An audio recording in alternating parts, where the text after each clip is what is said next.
Hello there, and welcome to Life Beyond Seen, where curiosity settles in gently and science becomes something you can listen to without hurrying through any of it. Tonight, we're taking a slow walk into oceans that existed long before anything familiar touched their surface. Not the seas you know from beaches or documentaries or memories of childhood summers, but waters that carried animals so large and so confident in their own surroundings that the scale of life back then feels almost unreal at first glance. These were oceans ruled by giant sharks, predators much larger than anything swimming today. Their world was wide, warm and restless, and everything that lived in it had to learn how to move through a sea with hunters of extraordinary size. Before we go deeper into that world, I'm curious where you're listening from tonight. Maybe you're near a coast, or somewhere far from the ocean entirely. Maybe it's late and you're winding down, or maybe you're listening in a quiet moment during your day. Whatever the time is for you and whatever the weather is outside your window, I hope this becomes a comfortable space to rest your thoughts. If you find yourself enjoying this slow drift through science, or if it helps you relax even a little, I'd be grateful if you liked the video or subscribed. It helps this small corner reach others who might also want a peaceful place to learn about something enormous and distant without any rush. Now, since we're going into a topic that stretches far back into Earth's history, take a moment to settle your mind. There's no need to follow anything quickly. These oceans moved slowly. Their creatures lived slow by our standards, and the time we're stepping into is far removed from anything like clocks or schedules. So let's ease ourselves into this. Imagine you're standing somewhere quiet where you can actually listen. It could be a shoreline, it could be your living room, it could be a memory. The place doesn't matter. What matters is that you can picture a moment where things move without pressure, and you can let your attention drift at its own pace. The oceans of the past were not shaped by the same currents, temperatures, or coastlines we know now. Continents were arranged differently. The climate was consistently warm in many periods, allowing marine life to grow into forms and sizes that feel almost excessive to us. When you think of a shark today, you might picture something fast, sleek and dangerous, but still manageable in size. A great white, perhaps. But the waters we're exploring hosted animals far bigger, including the famous giant shark often called the megalodon. This predator lived millions of years ago and reached lengths that make modern sharks look small. Yet the ocean wasn't only about size. It was an entire living system with layers of interaction, steady food chains, wandering animals, deep trenches and bright shallow regions that supported enormous life. But before we talk about those creatures, it helps to understand the environment they lived in. The water carried more warmth. The sea levels were higher. The coasts were broader. The ecosystems were rich in prey, from early whales to large fish that travelled in groups big enough to support predators of towering scale. Even the colour of the water in certain areas may have been different depending on nutrients, sediments, and the presence of microscopic life. The ocean wasn't an empty blue backdrop. It was busy and crowded in its own ancient way. To imagine that world, you don't need to force anything. Just let each detail settle in as it arrives. Picture yourself drifting near the surface. There's light above you, strong and steady. It reaches deeper than today in many regions because the warm, wide oceans could remain clearer when conditions allowed. You're not rushing downward or looking for anything specific. You're simply floating along in a world that formed long before humans walked anywhere. You might see shadows that don't match anything from modern seas, shapes you don't recognize, movements that seem slower or heavier than what you're used to. The animals back then were shaped by a different set of pressures. Their bones, their muscles, their habits, all formed in an environment where power and size mattered in ways that feel unusual now. And it's in this place, drifting without hurry, that the presence of a giant shark makes the most sense. In today's oceans, a large predator must stay relatively lean and efficient because food density has changed, temperatures vary more drastically, and prey populations aren't the same. But back then, the amount of available food, especially large marine mammals, allowed predators to evolve into enormous sizes.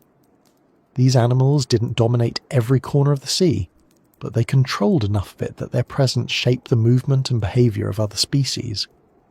Their reign wasn't constant across millions of years without interruption, but there were long stretches of time where they were among the top hunters of the marine world. While you're picturing this, try not to imagine sudden attacks or dramatic scenes from movies.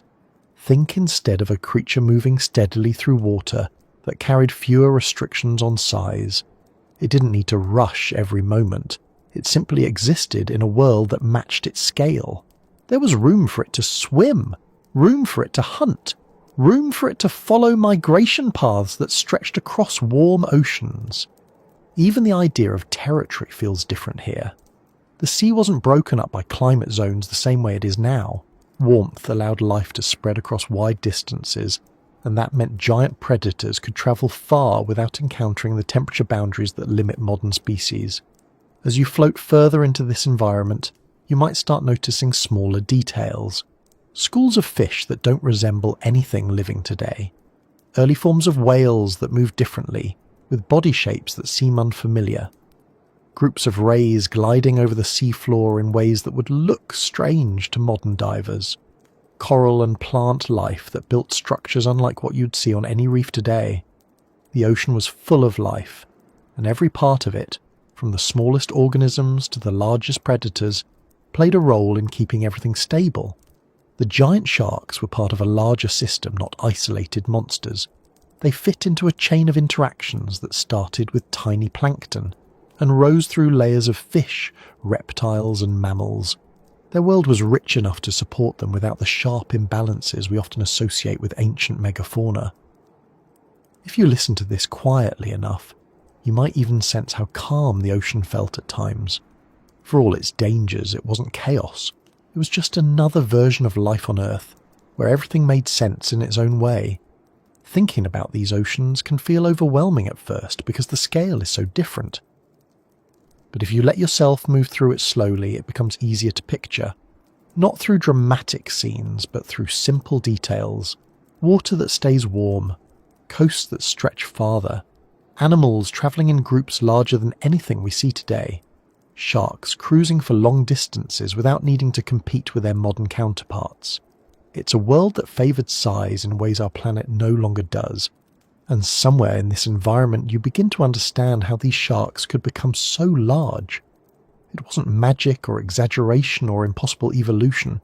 It was simply the result of conditions that sustained big animals. If there is enough food, enough space, and few limitations, size becomes an advantage. The oceans encouraged this for long periods, and the creatures living there responded accordingly. They weren't trying to impress any future species. They were just living within the rules of their time. As you settle into this picture, there's no need to hurry to the next part. Just hold on to the idea of an ocean that shaped animals through abundance instead of restriction. A sea that carried warmth far across its surface. A world where giant sharks felt natural because everything around them supported growth on that scale. And as we move forward, we'll look at what those giants actually were, how they behaved and what their oceans demanded of them, without rushing to conclusions or forcing any imagery. This is a long story, and we're just beginning to drift through it. The oceans that carried the largest sharks in history were nothing like the ones we swim in today. When people imagine these ancient waters, they often picture something dramatic or chaotic, but the truth is that much of this world moved at a steady pace. The vastness alone shaped everything that lived in it, from the smallest drifting organisms to the immense predators that passed through its depths. To understand how those giants lived, it helps to picture not just their size, but the environment that supported them. An environment built over millions of years under conditions that rarely match anything we see now. As you ease into the idea of these oceans, try to think of them without modern coastlines. Continents were arranged differently. Sea levels were higher in many periods. Large stretches of shallow water spread across regions that today stand above sea level. Even the shapes of the basins themselves were different. Instead of narrow gulfs, closed-off seas and sharply defined boundaries, these older oceans had longer sweeps of water where warm currents could travel more freely. The world had fewer cold barriers. That alone helped life expand into bigger forms, because warm water supports faster growth and larger populations of prey. The creatures that drifted through these waters did not live in isolation. The giants people remember today, like Megalodon and the other large prehistoric sharks, moved through ecosystems that were thick with marine mammals. Early whales were plentiful and often travelled in groups. Many of them lacked the defences their modern relatives have. They were heavy, slow, and still adapting to a life spent entirely in the water. For a giant predator, these animals created a steady source of food. Because they lived in such numbers, the sharks that hunted them did not have to spread themselves thin across thousands of miles searching for a meal. There were long routes where prey was consistently available. This created a rhythm to the movement of these sharks that differs from the behaviour of most large predators today. Instead of short bursts of energy or frantic chases, these animals likely spent long stretches cruising through warm water. Their size meant they burned energy slowly. Their prey moved in ways that didn't always require sudden attacks. A slow, steady approach often gave them the advantage. The ocean, shaped by warmth and abundance, allowed them to drift through it with confidence. If you imagine looking out into such a sea, what you'd notice first isn't violence or speed. You'd notice space, an enormous amount of it. The horizon would stretch without interruption. Beneath the surface, the water would seem endless in every direction. The sense of a room would be overwhelming compared to modern oceans, where many areas are crowded with human activity.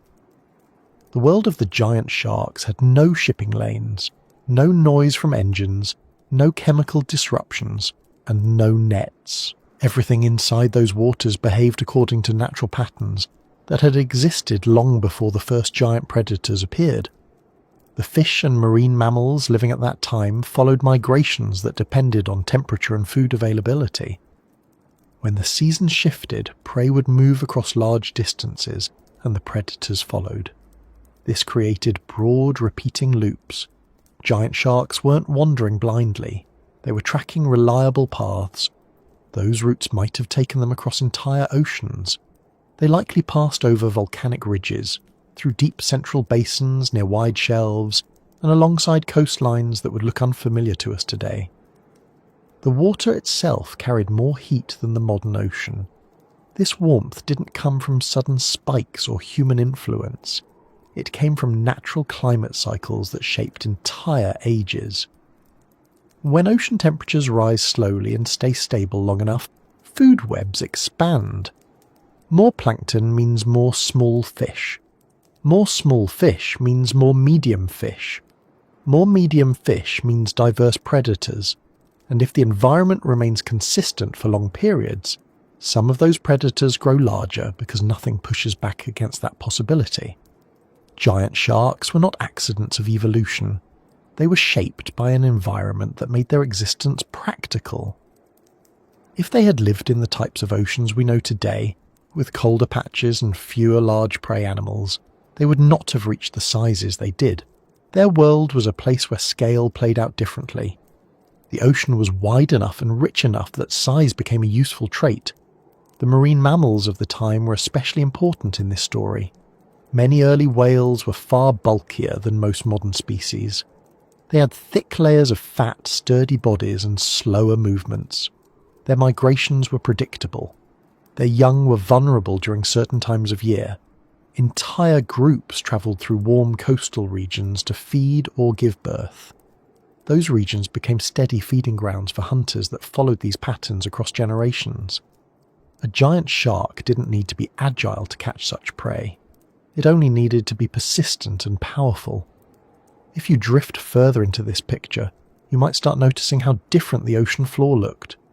The deep regions were similar to what we know today, but the shallow areas stretched farther. These shelves were busy with life. Early relatives of seals, manatees and whales swam through waters filled with fish and invertebrates. Coral reefs took different forms than the ones you might imagine. Some were larger, others smaller, depending on the era. Forests of kelp and other marine plants covered certain regions. This variety gave large predators many places to find prey, and while the sharks that drifted through these seas were enormous, they weren't the only large animals. Some whales grew to impressive sizes too, although not on the scale of the giants we know today like the blue whale. Other shark species shared the ocean, some large, some small. Reptiles continued to exist in certain periods, though by the time Megalodon appeared, most of the great marine reptiles had long disappeared.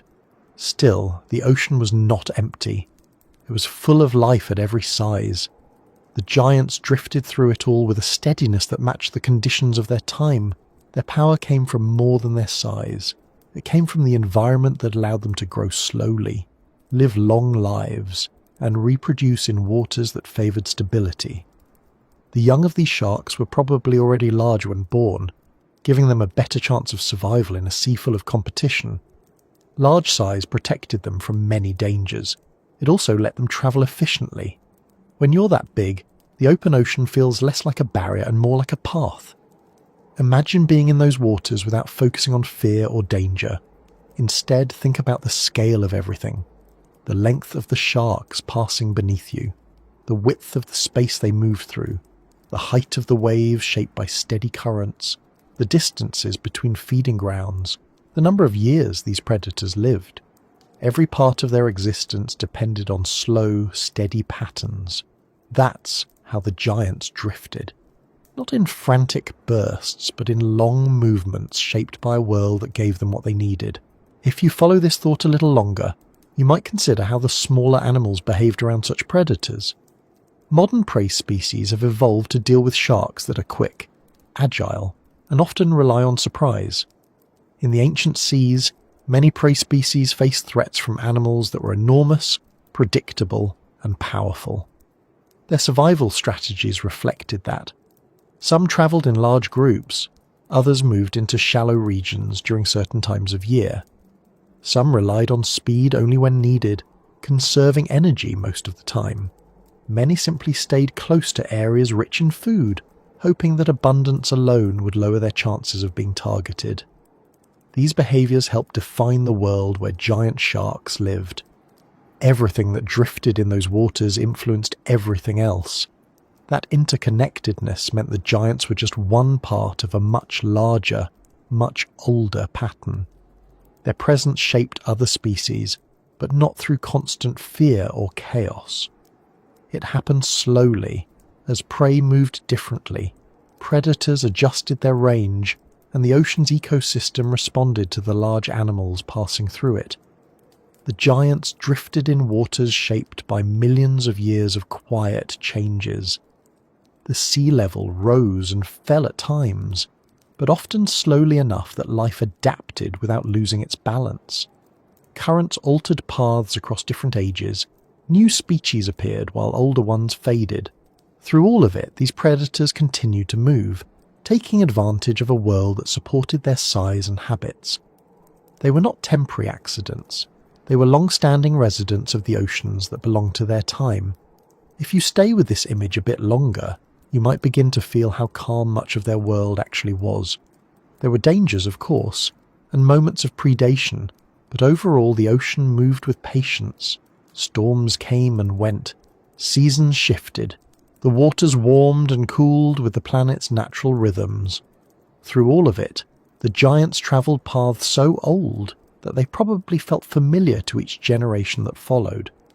And as you hold on to that picture, you can feel how this slow, steady drifting shaped entire ecosystems. It gave form to food chains, migration routes, reproductive cycles, and the balance between predator and prey. That balance didn't break overnight. It changed over thousands and millions of years. The world where giant sharks lived stayed stable long enough for them to thrive.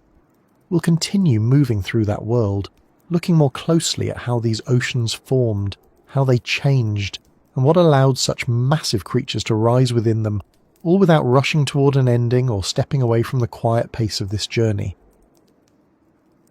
The oceans that existed during the age of giant sharks did not appear suddenly. They formed across spans of time so long that the entire history of human civilization would fit into a thin layer near the end of it, barely noticeable on the timeline of Earth's changes. To picture those oceans fully, it helps to pause for a moment and settle into the idea that the world we know today is only a brief moment in a much longer story. The surface of the planet has shifted, stretched, broken apart, and reformed more times than our minds can easily process.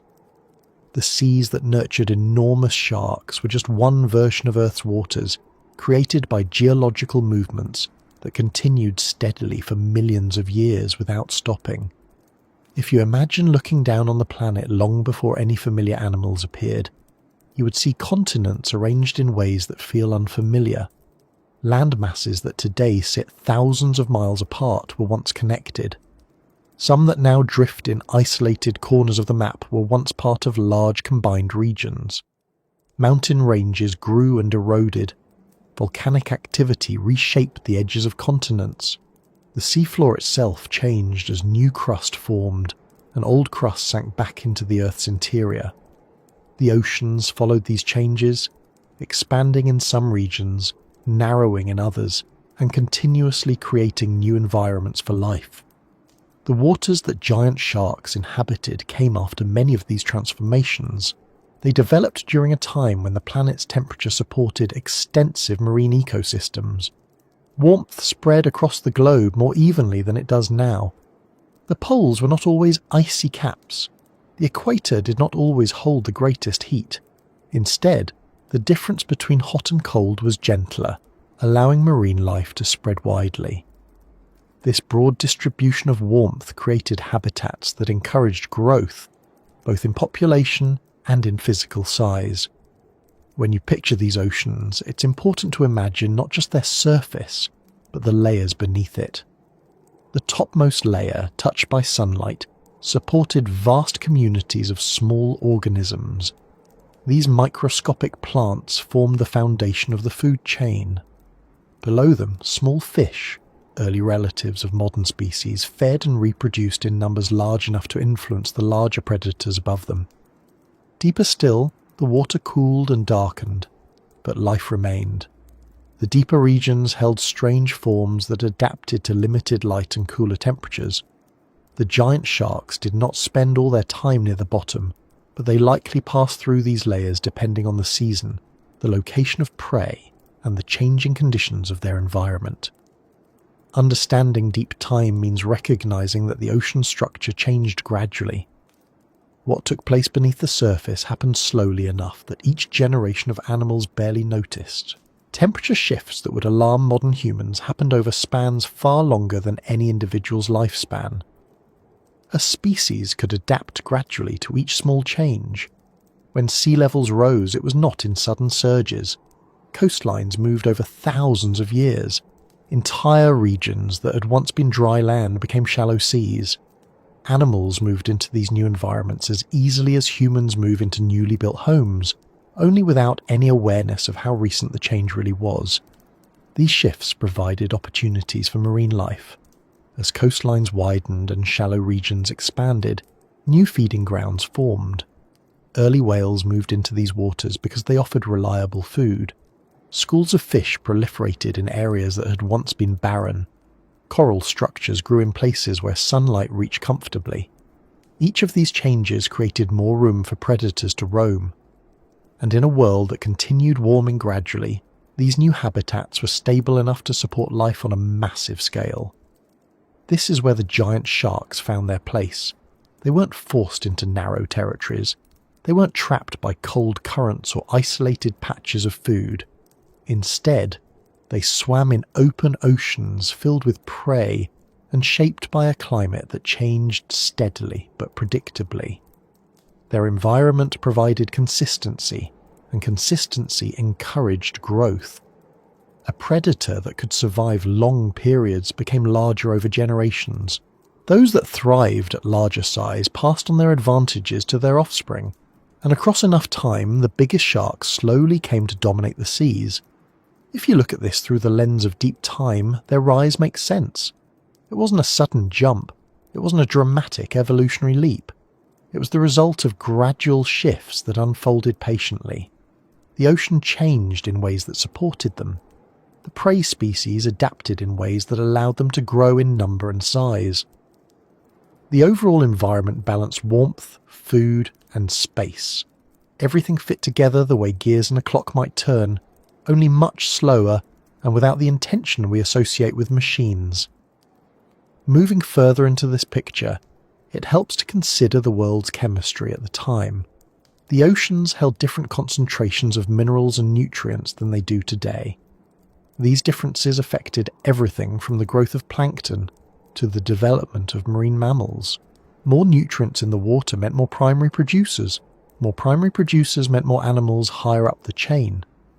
This increased availability of food is one of the main reasons the oceans of deep time could sustain such large predators. Every movement, from microscopic drifts to long migrations of marine mammals, supported an interconnected web of life that reached up to the giants. The seafloor also played a role in shaping life above it. Undersea mountains, ridges and trenches channeled currents that brought nutrients up from deeper waters. These currents acted like conveyor belts, carrying life-sustaining materials across vast distances. Prey species congregated in areas where these currents brought abundance. Their presence attracted predators. Over thousands of years, these repeated patterns turned certain regions into dependable feeding zones. A giant shark didn't simply wander. It followed these underwater highways, moving along routes that had existed long before it was born. If you picture yourself drifting down into deeper layers, the pressure increases and the light fades. In these darker regions, life adapted to conditions that would feel harsh by human standards. Yet the animals that lived there did not experience it as harsh. It was simply the world they knew. Some species moved freely between the surface and the depths. Others spent most of their time far below, rising occasionally to feed. The giant sharks probably didn't descend into the deepest trenches, but they were capable of exploring lower layers when necessary. Their bodies were built for strength and endurance, not just speed. They could move through these depths when following prey or searching for cooler waters. This connection between different layers of the ocean highlights how important deep time is in understanding their environment. Over millions of years, the structure of these layers changed. Currents shifted direction. Temperature bands rose and fell. Nutrient levels fluctuated. But the changes were slow enough that life adapted continuously. New species emerged as old ones disappeared. These shifts created new opportunities for predators that could grow large and survive long periods. Another important aspect of deep time is the role of Earth's shifting continents. As land masses moved, they created new pathways for water to flow. Large inland seas formed and disappeared. Channels widened or closed. These geological changes influenced the temperature and movement of the ocean. For instance, when a seaway opened, warm water could travel farther north. When a connection closed, certain regions cooled. These kinds of changes shaped the habitats available to large sharks. They might have expanded their range during warm periods and retreated slightly during cooler phases, always adjusting to the slow reshaping of their world. Through all of this, the ocean supported an enormous variety of life. Some animals resembled modern species. Others had no direct descendants at all. Entire groups thrived for millions of years before disappearing, replaced by new forms better suited to the changing world. Looking at these patterns helps explain why giant sharks appeared when they did, and why they eventually vanished. Their time in the ocean was part of a longer cycle, not an isolated episode. Even the giants themselves were shaped by deep time. Their ancestors were smaller and lived in earlier periods when different creatures dominated the seas. Over generations, those early sharks adapted to a world filled with increasingly large prey. Their bodies grew, their jaws strengthened, their teeth became more specialized. And as the oceans continued changing gradually, these adaptations became more pronounced. It wasn't sudden, it wasn't forced, It happened across thousands of generations, each one slightly different from the last. If you imagine floating through one of these ancient oceans, you might notice how normal everything feels within its own context. The giant sharks weren't out of place. They fit into their world just as modern animals fit into ours. The fish around them looked different, but the interactions were familiar. Some species fed near the surface, others moved along the sea floor. Marine mammals travelled through open water. The predators followed. Life repeated itself in cycles that stretched across millions of years, each cycle shaped by the slow turning of Earth's geological processes. Staying with this image helps emphasize the scale of time involved. The surface of the ocean might seem calm on any given day, but beneath that calm surface lay a timeline that stretched backward far beyond anything we experience. Each grain of sediment, each change in water temperature, each shift in the continents played a role in shaping this world. Understanding that scale helps us appreciate the giants not as strange anomalies, but as natural results of long-term stability. The sharks that drifted through these waters were shaped by conditions that built themselves slowly. Their lives unfolded within a world that changed at a pace too gradual for them to recognize. And as we continue exploring that world, we'll look more closely at how these warm oceans formed, how life responded to them, and how the giants rose from those conditions without rushing through any part of the story. The oceans that eventually supported the largest sharks in history began forming long before those predators existed. To understand the world they lived in, it helps to step back into a time when Earth had not yet settled into the form we recognize. Continents were still shifting into their positions. Climates shifted slowly. Entire environments formed and disappeared over spans far longer than any familiar timeline. The world was always moving, but at a speed too slow for any creature of that era to notice. That slow movement built the stage where the oceans of the giant sharks would later spread. If you start at a moment when the Earth's early continents still sat close together, you'll find a world dominated by vast single land masses. Over millions of years, those masses broke apart. The fractures created new coastlines. As the plates drifted, water rushed into the spaces between them. These widening gaps eventually became the oceans that life would depend on. Sea levels rose at some times and fell at others. Mountains pushed upward. Valleys sank into the crust. Volcanic eruptions shaped the edges of continents. Every part of the planet contributed to building the seas the giant sharks would later roam. None of these changes happened quickly.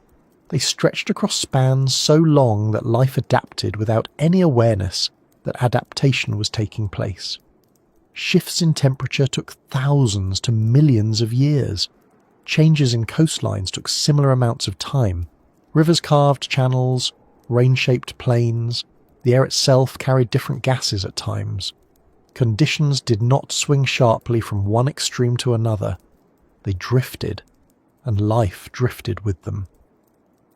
During certain periods of Earth's history, the ocean settled into warmer phases. These warm phases supported an enormous range of animals. The warmth reached far, not limited to the narrow equatorial belts familiar today. Unlike the chilly waters of modern polar regions, earlier seas extended warmth into areas now associated with icy climates. This warmth encouraged large populations of fish and marine mammals. Life spread across most temperate zones without the steep temperature barriers that restrict species today. That broad distribution allowed predators to expand their range and help the giants rise later on. The planet's climate during these early phases was influenced by many factors. Volcanic activity released gases that affected the composition of the atmosphere. The layout of land masses influenced how winds moved across the surface of the ocean. Currents developed pathways shaped by underwater mountains and ridges. Glaciers grew and shrank depending on the era, but overall long stretches of time favoured warmer oceans. It was during these stretches that life flourished in ways we no longer see. If you picture standing at the edge of one of those early oceans, you wouldn't recognise the horizon. The coastlines would not resemble any familiar map. In some areas, what looks like a coastline in your imagination might actually have been an inland sea. In others, land that seems solid today would have been underwater. The shifting of the continents didn't happen in predictable patterns. Some plates moved faster than others, some collided and pushed up mountain ranges, others drifted apart and created deep basins. Water filled those basins and new ecosystems developed. Beneath the surface, things were changing just as steadily. Underwater volcanoes erupted quietly across long ridges. These eruptions created new seafloor, pushing older layers outward. As older seafloor moved, it eventually returned to the Earth's interior through subduction zones. This constant recycling kept the ocean floor fresh and active. The process shaped currents, nutrient availability, and the distribution of marine life. Changes in the deep ocean affected the surface, even if the animals at the surface never sensed those deeper movements. The early oceans supported simpler animals at first. Tiny drifting organisms, small fish, and early invertebrates filled the waters. As time passed, these life forms diversified. Some grew larger, others developed new ways of feeding or moving. Predators became more specialized. Prey developed defenses. Over millions of years, the food web became more complex. Entire groups of animals emerged and disappeared. Each group brought its own impact to the ecosystem. Some introduced new competition. Others opened spaces for predators to grow larger.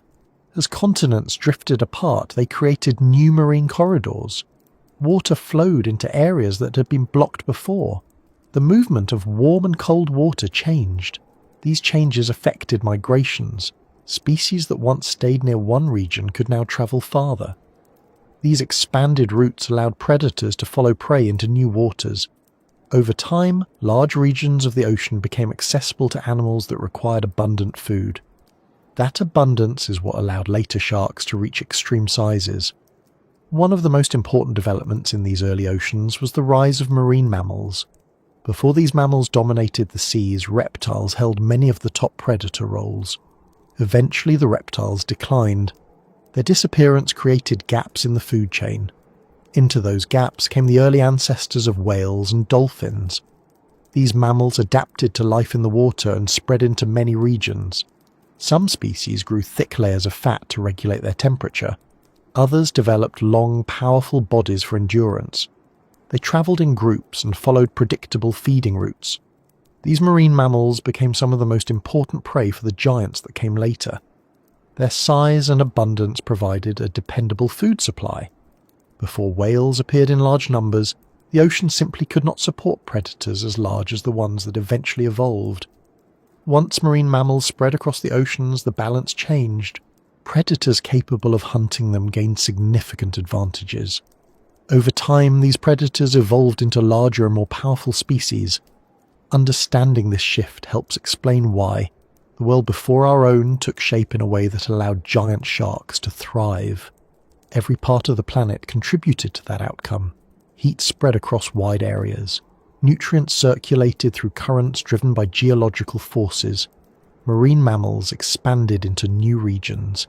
Fish populations grew in warmer waters. And over time, the balance between predator and prey shifted in favour of those capable of handling large prey. If you picture the ocean during this period, you'd see life arranged in layers. The upper layers would be bright and full of movement. Schools of fish swam in patterns shaped by the water's surface. Marine mammals travelled in groups, surfacing occasionally for air. Sharks of varying sizes followed them at a distance. None of the animals lived in isolation. Their lives depended on the movements of others. Even the giants were not separate from the system. They followed the patterns created by smaller creatures. Their own behaviour was shaped by the environment they lived in. Following these layers downward, the water darkened but still supported life. Deep-sea environments developed forms that adapted to limited light. Some species drifted slowly, others hid in crevices. Many waited for food to drift down from the upper layers. The deep waters played a role in recycling nutrients back toward the surface. Strong upwelling currents carried these nutrients upward. This cycle supported the plankton populations that fueled the entire food chain. The more stable the climate remained, the more predictable the system became. Predictability is one of the most important factors in supporting large predators. When food sources remain abundant over long periods, predators can grow bigger without risking starvation. This consistency is what helped the earliest large sharks evolve. They were not forced to adapt suddenly. They adapted slowly to a world that changed gradually.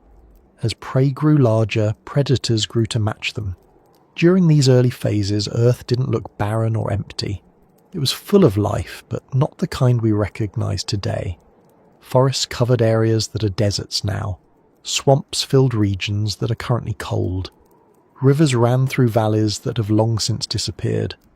The animals on land evolved separately from those in the sea, yet both were influenced by the same climate patterns. When rain patterns changed, river systems shifted. When sea levels changed, coastlines moved. Every part of the world was connected, even if the connections weren't obvious. The rise of complex ecosystems in the water was tied to the stability of the environment. During warm phases, coral reefs expanded. They created habitats for thousands of species. These reefs acted as nurseries for young fish. They protected small animals from predators. They filtered the water and contributed to the balance of nutrients.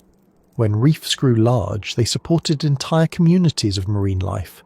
Those communities helped support larger predators. Deeper in the ocean, large underwater mountains created barriers that shaped currents. These mountains redirected water in ways that influenced migration patterns. Some regions were constantly fed by nutrient-rich water rising from the deep. Others remained calmer and supported more stable populations. The differences between these regions created opportunities for different types of animals to thrive. The giants moved between these regions following prey that relied on the currents. As the world continued shifting, certain coastlines became more favourable for large populations of marine mammals. When those populations increased, the predators followed. Over time, this pattern encouraged the development of sharks capable of hunting large prey. Their bodies became more robust. Their jaws strengthened. Their teeth grew larger and more specialised. These changes took place over millions of years, shaped by the slow unfolding of Earth's geological processes. If you imagine floating through one of these early seas, you wouldn't see the world as chaotic or extreme. You would see a stable environment shaped by steady rhythms. The water temperature remained warm across wide regions. Prey species moved in patterns that repeated over generations. Predators followed those patterns. The slow pace of change allowed everything to find a place in the system, and within this stable network the giants gradually rose to dominance. This world existed long before any human saw the ocean. Its coastlines changed gradually. Its temperatures shifted without sudden spikes. Its animals adapted without the interruptions seen today. The Earth shaped itself slowly, layer by layer, ridge by ridge, current by current. As we continue moving through this story, the environment will keep expanding, revealing how each piece contributed to the rise of the giants that later ruled these ancient waters. When the oceans shifted into warmer ages, life responded in ways that can only happen when conditions remain steady for long stretches of time. These warm phases didn't arrive with sudden changes. They developed over millions of years, shaped by the planet's slow cycles and the gradual rearrangement of continents. As warmth spread across wider regions, the water became a place where growth accelerated, where abundance was easier to maintain, and where species that had once been limited by cooler temperatures suddenly found space to expand. The oceans became places where life didn't just survive, it multiplied, diversified, and pushed into forms far larger than the ones familiar today. To picture this period, imagine a world without ice caps. The poles were not frozen landscapes. They held forests, warm water, and coastlines that looked nothing like the ones we know. Instead of abrupt temperature differences between regions, the planet maintained a gentler gradient. Warm water moved freely through channels that are now blocked or narrowed. The air held more moisture. Storm patterns followed broader paths. This meant the oceans didn't divide into sharply separate zones. Species could travel farther without encountering dramatic shifts in temperature. This steady warmth allowed life to grow bolder. Animals that once stayed within certain regions began venturing across wider areas. Plants and algae thrived in conditions that supported rapid reproduction. Prey animals that depended on these plants multiplied. With more prey came more predators.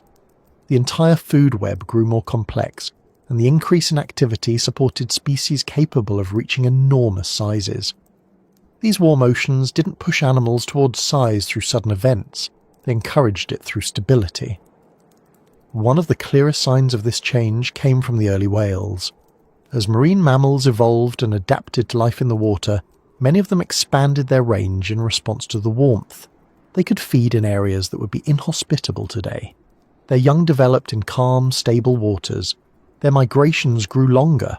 In time, many of them became large, slow-moving animals with enough mass to deter smaller predators, but not enough speed to evade larger ones. This combination of size and predictability made them ideal prey for the giants that would later dominate the oceans. But the rise of these mammals was not the only factor contributing to the boldness of ocean life. Fish species expanded into new roles. Some developed stronger bodies that allowed them to travel long distances. Others grew larger to take advantage of abundant food. Many species formed huge schools that moved in coordinated patterns. These schools filled the water with movement, providing constant opportunity for predators. And in the background, plankton, tiny organisms that seem insignificant individually, played one of the most important roles. Their populations surged because warm water supported rapid growth. More plankton meant more food for small fish. More small fish meant more food for predators. This entire system fed into itself. The more life there was, the more life the ocean could support. Warmth didn't just encourage growth, it allowed the ecosystem to step into a higher gear. During this time, predators evolved in response to the opportunities around them. Sharks developed stronger muscles and more efficient bodies. Their senses sharpened. Their hunting strategies changed. Some species invested in speed. Others developed endurance. Even those that remained small benefited from the abundance of prey.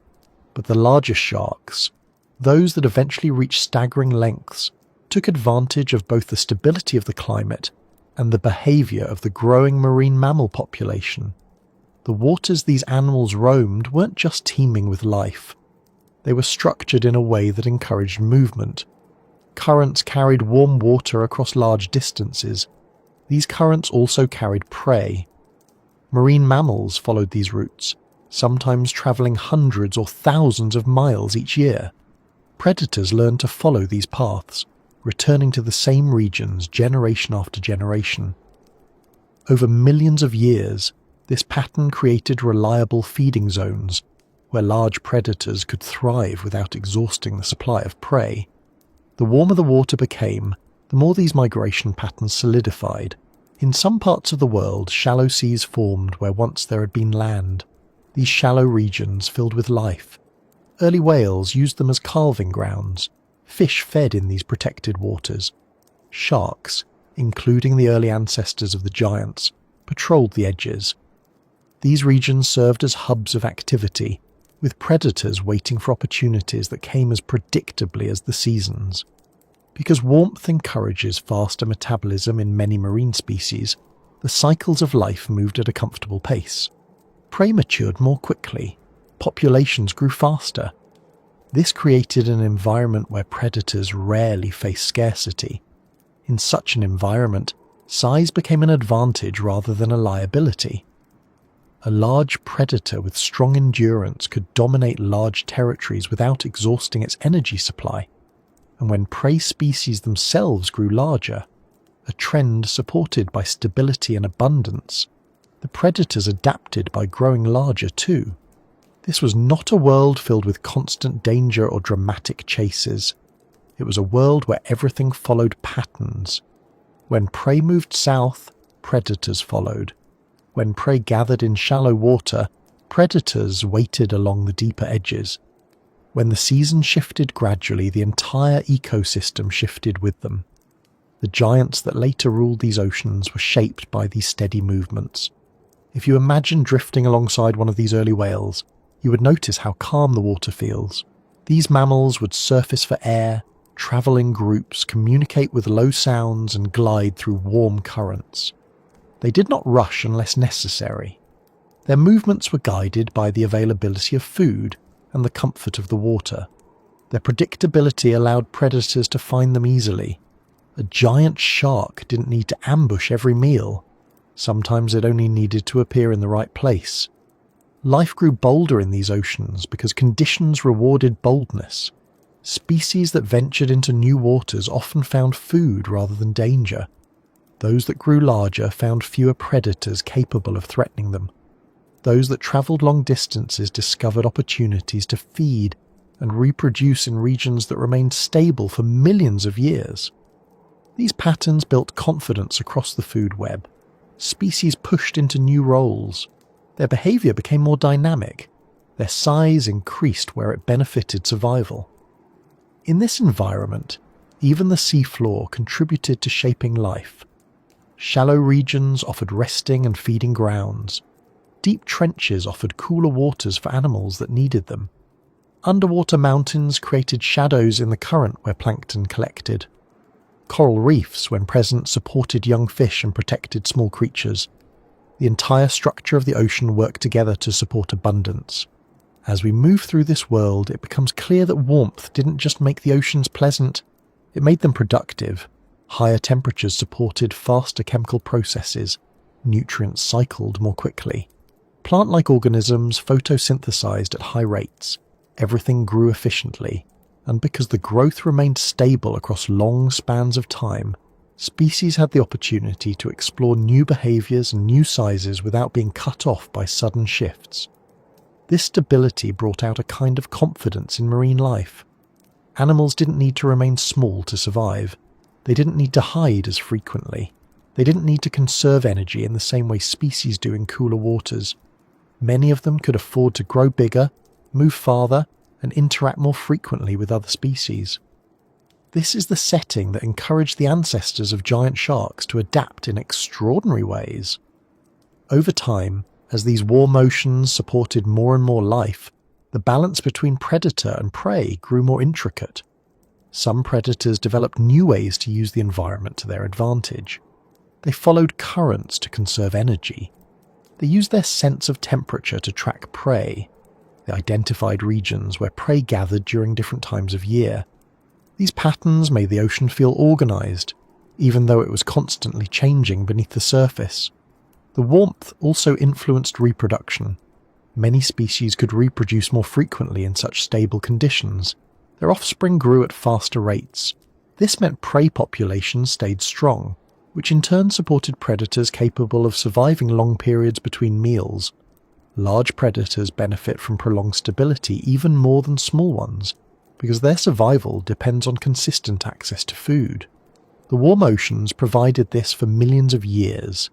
As these patterns continued, the environment laid the foundation for creatures so large that they would leave a lasting mark on the fossil record long after they disappeared. The giants that eventually ruled these waters did not arise suddenly or without reason. They emerged from generations of smaller ancestors that lived in a world where boldness, size, and endurance were rewarded by conditions that remained favourable for extended periods. If you stay with this image and picture the ocean continuing to warm over long spans of time, you can see how each generation of marine life adjusted gradually. Nothing about the process felt abrupt from the perspective of the animals living in it. Each generation lived within an environment that felt familiar, stable, and predictable. Yet across millions of years, the outcome was transformation. Entire groups of animals grew larger than any version of them that came before. Predators learned to travel across the world. Prey developed new strategies. The system adapted, but never in a way that disrupted the balance. This warm phase provided the conditions that would later allow giant sharks to dominate their ecosystems. And as we continue, the ocean will keep opening up. revealing how these steady changes shaped the movement, structure, and behavior of the creatures that lived within it. The world that nurtured the emergence of enormous sharks was already filled with the conditions that favored growth, stability, and long-term survival. But the rise of predators large enough to dominate entire stretches of ocean was not just a response to warm waters or plentiful prey. It came from a combination of environmental support, evolutionary opportunity, and the steady shaping of bodies and behaviors across countless generations. When life grows under conditions that remain predictable for long periods, some species begin to push the limits of what their environments allow. In the oceans of deep time, this slow push eventually created hunters far larger than anything living today. If you picture an early shark species from millions of years before the giants appeared, it would not seem impressive at first glance. Many of them were relatively small by our standards. Some resembled modern sharks, but with subtle differences in body structure. Others looked like transitional versions of species that would later fill the seas. They hunted fish, small marine reptiles, and invertebrates. Their lives were shaped by the availability of prey, the temperature of the water, and the structure of the ocean currents. They weren't weak or unimpressive. They simply lived in worlds where size was not yet the benefit it would soon become. As marine mammals grew larger and more numerous, they introduced a new opportunity to the ecosystem. These mammals were substantial, slow to accelerate, and often travelled in predictable groups. Their bodies contained large amounts of fat, which made them especially valuable to predators. For a shark, the difference between hunting small fish and hunting a marine mammal was the difference between snacking and feasting. A single whale or early dolphin could sustain a large predator for a long time. This new prey source changed everything. The ecosystem adjusted, and sharks that could exploit this opportunity gained an advantage. The first of these predators were not enormous. They were simply well adapted for taking down mammals. Over generations, traits that favoured strength, endurance, and powerful jaws became more pronounced. Sharks grew larger because each additional increase in size brought benefits. A bigger shark could overpower bigger prey. It could travel longer distances without exhausting itself. It could produce larger offspring that had a better chance of surviving early life. And in waters with plenty of prey, the energy cost of maintaining such a large body was manageable. This gradual increase in size didn't appear suddenly. It happened slowly as small advantages accumulated. A slightly bigger individual survived, where a smaller one did not. A shark with more powerful muscles could follow migrating prey more effectively. One with slightly larger teeth could tackle mammals that earlier generations struggled with. These advantages repeated across thousands of generations, and as long as the ecosystem continued supporting abundance, size continued to increase. Eventually, some shark lineages reached a scale that separated them from their predecessors. Their bodies became thicker, their jaws expanded, their tooth structure shifted toward large triangular shapes capable of slicing through bone and flesh. Their skeletons, made of cartilage rather than bone, allowed them to grow without the limitations faced by many other vertebrates. Cartilage is strong but lightweight. These predators could reach lengths that would be impossible for most bony fish. Their bodies became built for sweeping, long-distance movement across warm waters. As these sharks grew, their presence began to influence the entire ecosystem. Prey species developed new strategies for avoiding them. Some groups travelled in tighter formations to confuse predators. Others moved into shallower regions during certain seasons. Some species developed slightly faster swimming speeds, though not enough to outrun large predators. Many marine mammals gave birth in protected areas where newborns had a chance to grow before entering open waters.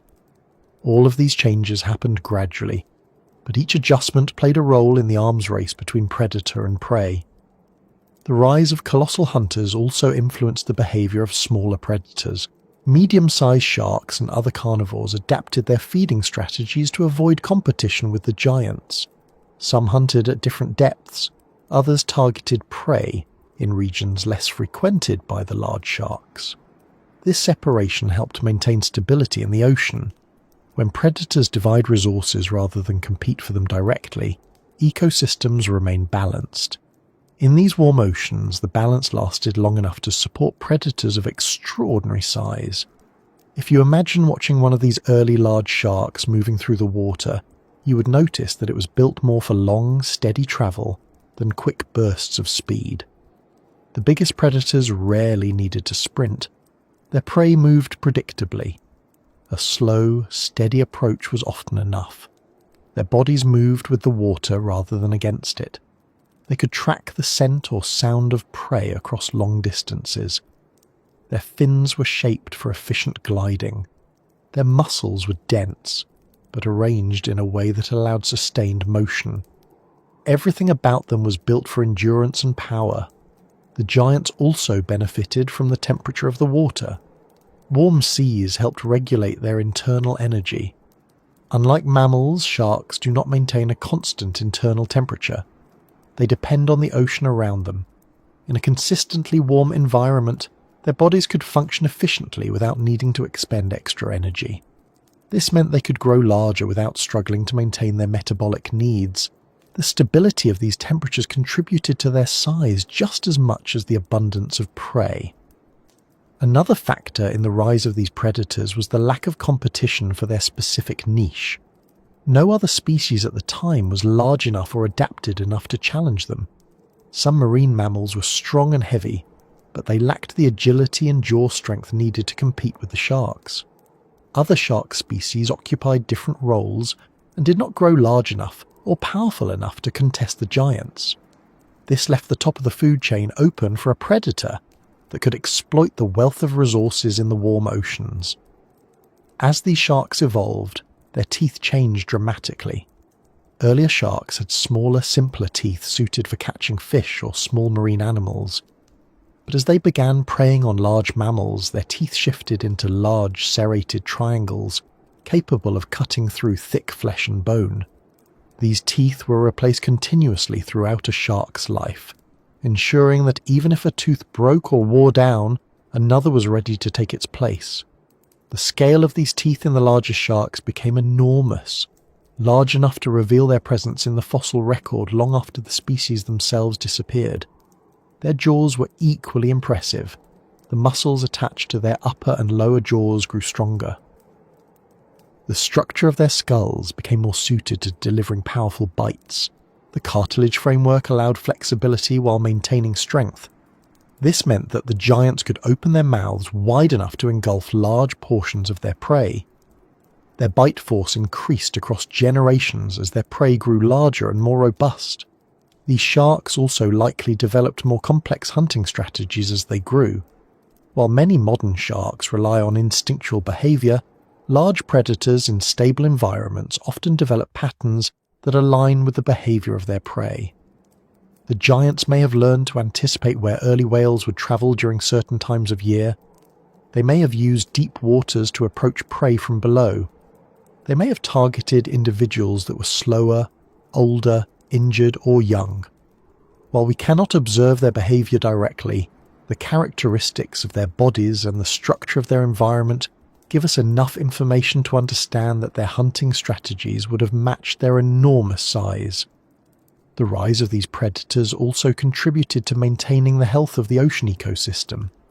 Large predators play a crucial role in controlling prey populations. They help prevent overpopulation of certain species. They influence the movement of prey, which affects the distribution of nutrients. By removing weak or sick individuals, predators help maintain the genetic strength of prey species. In the ancient oceans, the colossal sharks filled this role for millions of years. Their presence helped shape the behavior and evolution of marine mammals and large fish. As their size increased, the distances they traveled also grew. They moved across entire ocean basins following currents and prey migrations. Their presence was not limited to a single region. They likely traveled from coast to coast, from shallow regions to deeper waters, from one hemisphere to another, depending on the temperature and food availability. This movement helped spread their influence across large portions of the planet.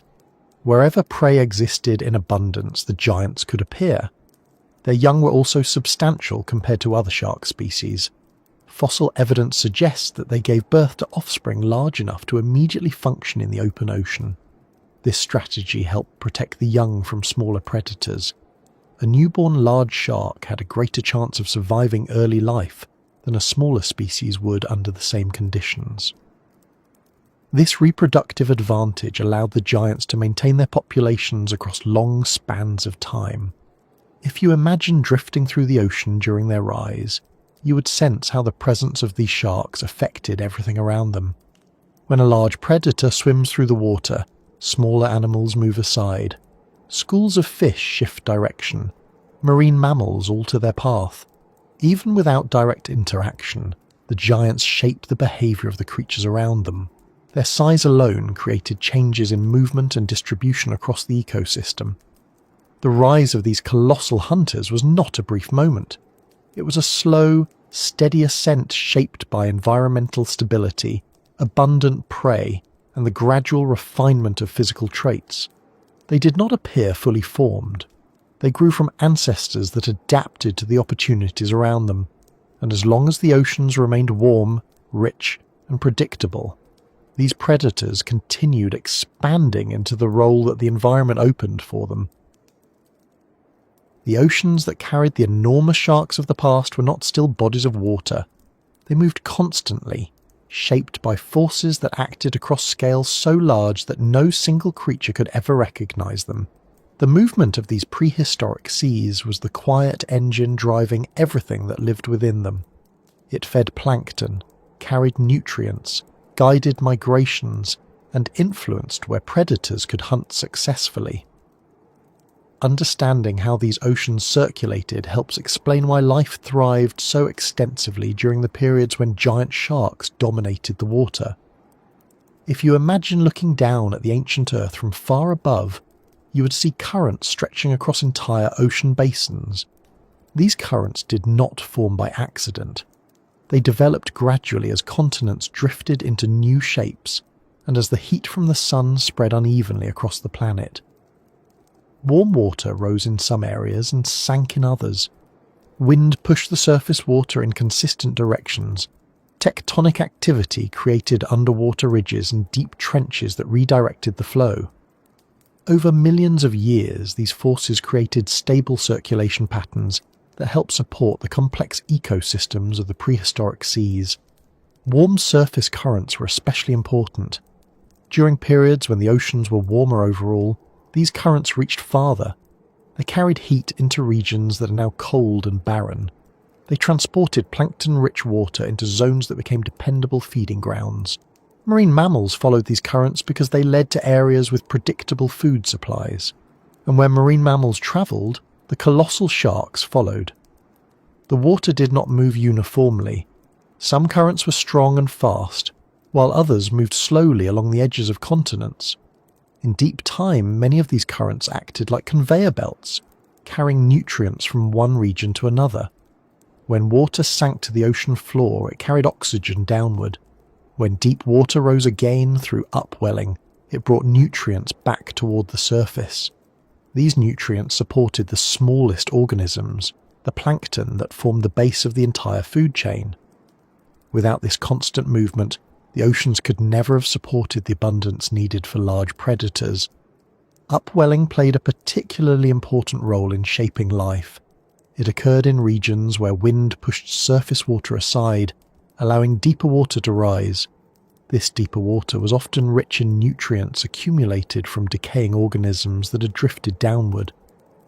When it reached the surface, the nutrients supported massive blooms of plankton. Those blooms fed small fish. The small fish fed larger ones. Marine mammals fed on both, depending on their species and feeding strategies. Entire ecosystems formed around these rising streams of nutrient-rich water. Prehistoric seas also breathed through temperature gradients. Warm water holds less oxygen than cold water, which influenced where certain species could survive. In the ancient warm oceans, some regions held limited oxygen at depth. Animals that lived in these regions adapted to the conditions. Higher oxygen levels near the surface supported species that needed more of it, while the deeper zones supported species that evolved ways to function with less. This vertical separation helped maintain balance in the ecosystem. Predators moved between these layers depending on temperature, prey availability, and their own biological needs. The movement of tides contributed to this rhythm as well. Although tides were influenced by the same gravitational forces that affect them today, prehistoric coastlines shaped them differently. Shallow seas rising over wide continental shelves created stronger tidal ranges in some areas. These tides stirred the water, mixing nutrients into the upper layers. They also exposed feeding grounds for certain species during low tide. As the water returned, it carried nutrients and drifting organisms back into the sea. Predators learned these patterns, using the tides to their advantage when searching for prey. Wind patterns also influenced the movement of the seas. In warm periods, the difference between warm and cool air masses was not as extreme as it is today, but wind still shaped the surface water. It pushed currents along coastlines, created gyres, and helped carry plankton-rich water across wide distances. These large gyres acted like rotating systems that trapped nutrients and organisms within them. Animals living inside these gyres found food consistently, which made these regions attractive to predators. The underwater terrain contributed just as much to the movement of water. Mountain ranges on the seafloor created pathways and barriers that affected how currents flowed. When water encountered these structures, it was forced upward or sideways, carrying nutrients along with it. Trenches and basins collected cold, dense water that could sit undisturbed for long periods until another force pushed it upward. These movements shaped the distribution of life across different depths. Some animals stayed near the seafloor to take advantage of the stable environment. Others stayed near ridges where nutrients rose. Still others remained near the surface, where sunlight supported the highest productivity. When thinking about how these prehistoric seas fed life, it helps to consider the smallest organisms first. Plankton formed the foundation of the food chain. These tiny organisms multiplied rapidly in warm, nutrient-rich waters. They had no control over where they drifted. They floated with the currents, forming patches that could stretch for miles. Fish followed these patches. Marine mammals followed the fish. Sharks followed the mammals. Every predator depended indirectly on the movement of water that kept plankton populations strong. Because plankton supported so much of the ocean's life, anything that influenced their distribution had an impact across the food chain. When currents shifted direction over thousands of years, plankton distribution shifted. When upwelling increased in certain regions, those areas became hotspots for life. When shallow seas formed, sunlight reached deeper into the water, supporting larger plankton populations. Animals adapted gradually to these changes, but the basic structure of the food web remained intact as long as the ocean continued to circulate. Another important factor was the clarity of the water in many prehistoric oceans. In warm periods when rivers carried fewer sediments into the sea, some regions remained clear for long stretches of time. Sunlight reached deeper, supporting more photosynthesis. Even animals that did not rely on vision benefited from the increased plant growth. Clear water also influenced temperature layering, allowing warm layers to remain stable during certain seasons. The feeding strategies of marine mammals during this time also shaped how the seas functioned. Some species grazed on small organisms near the surface. Others were filter feeders that consumed massive quantities of small fish or krill-like organisms. Still others hunted larger prey. The presence of these mammals in large numbers meant that predators needed to adapt to multiple feeding strategies. A giant shark could not simply chase down small fish all day. It needed prey large enough to sustain its size, and marine mammals provided that opportunity. But these sharks were also part of a larger system. They influenced the distribution of prey. When predators entered certain regions, prey animals moved into different layers of the water column. Some species hid in deeper water until the predator passed. Others moved into shallower water. These shifts created patterns of movement that repeated annually. The seas fed through these patterns just as much as through the currents themselves. Everything depended on the constant circulation of nutrients and the interaction between species. The oxygen content of the water also played a role in shaping the behavior of large predators. Some regions had oxygen-rich water that supported high-energy activities. Others had low oxygen zones where slower, more patient animals thrived. The giants could move between these zones depending on what they needed. They may have hunted in oxygen-rich areas where prey moved faster. They may have retreated to deeper, cooler waters during certain times of year. Their ability to navigate such large ranges made them successful across many regions. These ancient seas also contained layers of water at different temperatures. Warm surface waters often sat atop cooler, denser layers. These layers did not mix easily unless storms or currents stirred them. Animals that preferred warmth stayed near the surface. Those that needed cooler water moved downward. This layering helped maintain diversity in the oceans by providing habitats for different species. It also influenced predator behavior. Large sharks could patrol the boundary between warm and cool layers, taking advantage of prey that lingered near these temperature changes. Storms played a role too. Although the climate was generally warm, storms still formed and moved across the oceans. They stirred the water, mixing nutrients and redistributing plankton. Some storms altered migration paths for marine mammals, leading them into regions they did not normally visit. Predators learned to follow these changes. The giants may have approached storm-affected regions knowing that prey would be concentrated there afterward. Prehistoric seas also produced vast quantities of organic matter through the constant growth and decay of marine life. When organisms died, their bodies drifted downward. Some of this material decomposed near the surface. Some sank to the sea floor. As it decayed, it released nutrients that enriched the water. Currents carried these nutrients upward again. This recycling process meant that the ocean remained productive for long stretches.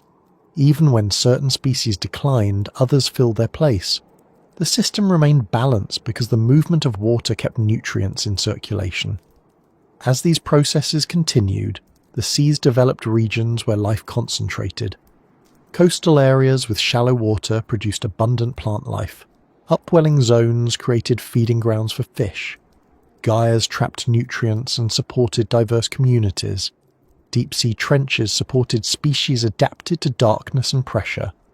Every part of the ocean contributed to the movement, breathing, and feeding of the ecosystem. The giants moved through all of it, guided by instinct and the steady rhythms of the sea. If you picture one of these giant sharks travelling through prehistoric waters, you can imagine it moving across layers of water with different temperatures and oxygen levels. You can imagine it following a scent trail that stretches for miles. You can imagine it patrolling the edges of an upwelling zone where prey gather. You can imagine it gliding through deep water, conserving energy until it senses something worth pursuing. Its movement was shaped entirely by the structure of the water around it. These predators did not control the ocean. They responded to it. Their rise depended on the movement of water that carried prey into their path. Their survival depended on the breathing of the seas that distributed oxygen. Their growth depended on the feeding of the oceans through nutrient cycling. Every aspect of their existence was tied to the movement, structure, and chemistry of the prehistoric seas. The more you look at this world, the more it becomes clear that the ocean was not just a backdrop for the rise of giant sharks. It was an active, dynamic system that influenced every part of their life. And as we move forward, the story of these ancient waters continues to open up, revealing how the interactions between species and the landscape shaped the creatures that lived within them. The oceans that supported the enormous sharks of the past were built on food chains far more layered than the ones people usually imagine when thinking about ancient predators. It's easy to focus on the largest creatures because their size naturally captures attention. But the true strength of the prehistoric seas came from the stability and abundance found at the lower levels. These levels fed everything above them. Without the smallest organisms constantly multiplying and drifting with the currents, the giants that followed would not have had enough energy to survive. To understand how those enormous predators thrived, it helps to drift slowly through each layer of the ancient food chain, noticing how each level supported the next. At the base of everything were the microscopic organisms that filled the water in numbers so large they can only be understood in terms of broad patterns rather than individual counts. These organisms, including plankton and tiny plant-like species, were the quiet engine of the ocean. They captured energy from sunlight, multiplied quickly, and formed dense clouds that drifted along currents. Even though each one was invisible to the animals around them, together they created the foundation that supported the entire ecosystem. Warm prehistoric seas gave them a stable environment with plenty of light and nutrients, allowing them to flourish at a rate that modern ecosystems rarely match. These plankton were eaten by slightly larger organisms, small drifting animals, filter-feeding invertebrates, and young fish that relied on a continual supply of food to grow. Because the oceans moved steadily, these small creatures didn't need to search far to find nourishment. They simply followed the shifting patches of plankton, feeding as they moved. Their own growth created more opportunities for predators. Small fish populations increased and diversified, forming a middle tier in the food chain that supported many other species. These early layers were more than just a collection of small animals. They created structure in the ecosystem. When plankton populations grew, the populations of the small animals that fed on them grew as well. When these lower levels remained strong, everything above them became stronger too. This stability allowed the prehistoric seas to sustain large, complex food webs that could support predators far bigger than anything living today. Without this wide foundation of tiny organisms, the rising complexity in the ocean would not have been possible. Moving one step higher in the food chain, the oceans were filled with medium-sized fish and invertebrates. Many of these species formed schools that moved together, creating large, moving masses of life that attracted predators. Some of these fish had bodies shaped for speed, allowing them to dart through the water in coordinated patterns. Others were slower but plentiful. Their numbers mattered more than individual speed. Conditions in the warm seas encouraged rapid reproduction, so even species that faced heavy predation were able to maintain large populations. These fish played a crucial role because they linked the smallest organisms with the larger predators. Without them, the energy stored in plankton could not have moved up the food chain efficiently. They were the carriers of that energy, transferring it through their own bodies into the predators that fed on them. And because their populations were both diverse and abundant, they sustained a wide range of species: early sharks, marine reptiles in certain periods, large fish-eating mammals, and many others. Some species of fish began to grow larger during this time. This increase in size wasn't random. When conditions remain stable for long stretches, species often grow larger because they face fewer pressures that keep body size small. Larger fish could travel farther, escape smaller predators, and access prey that smaller fish couldn't. Their growth contributed to the next level of the food chain by creating prey that demanded stronger, more capable hunters. As the middle tiers expanded, they supported an increase in predators of varying sizes. Early sharks that lived before the giants appeared often fed on these medium-sized fish. They developed sharper teeth and stronger muscles to hunt efficiently. Their bodies became more streamlined, their senses sharpened so they could detect movement from farther away. These adaptations grew more pronounced over generations, shaping sharks into some of the most efficient predators in the ocean. Alongside sharks, some marine mammals fed on the abundant fish populations. These mammals were not yet the massive whales seen in later periods, but they were strong swimmers that could move quickly through schools of fish. Their presence added another layer of interaction. The more species that fed on the middle tiers, the more pressure the ecosystem placed on maintaining strong plankton populations. Everything was connected, even at these small levels. As the food chain expanded upward, the early forms of marine mammals continued to evolve. Some of them became specialized feeders, Others developed diverse diets that included fish, squid, and other drifting animals. Their variety allowed them to fill many roles in the ecosystem. They were not yet the primary prey of the giant sharks, but they contributed to shaping the environment that allowed larger predators to develop. Eventually, bigger marine mammals appeared. Some species developed long, sleek bodies for endurance swimming. Others evolved large heads and mouths for filter feeding, although true large filter feeders came later in Earth's history. Many early whales had strong bones and thick blubber, which made them valuable targets for predators big enough to take on such large prey. Their growing size shifted the balance in the ocean. Predators capable of hunting these mammals gained significant advantages because each meal provided much more energy than fish could. When early whales rose into the food chain, they changed not just the diet of predators but also the patterns of the entire ecosystem. Their migrations attracted predators along consistent routes. Their calves provided an especially important food source for large hunters.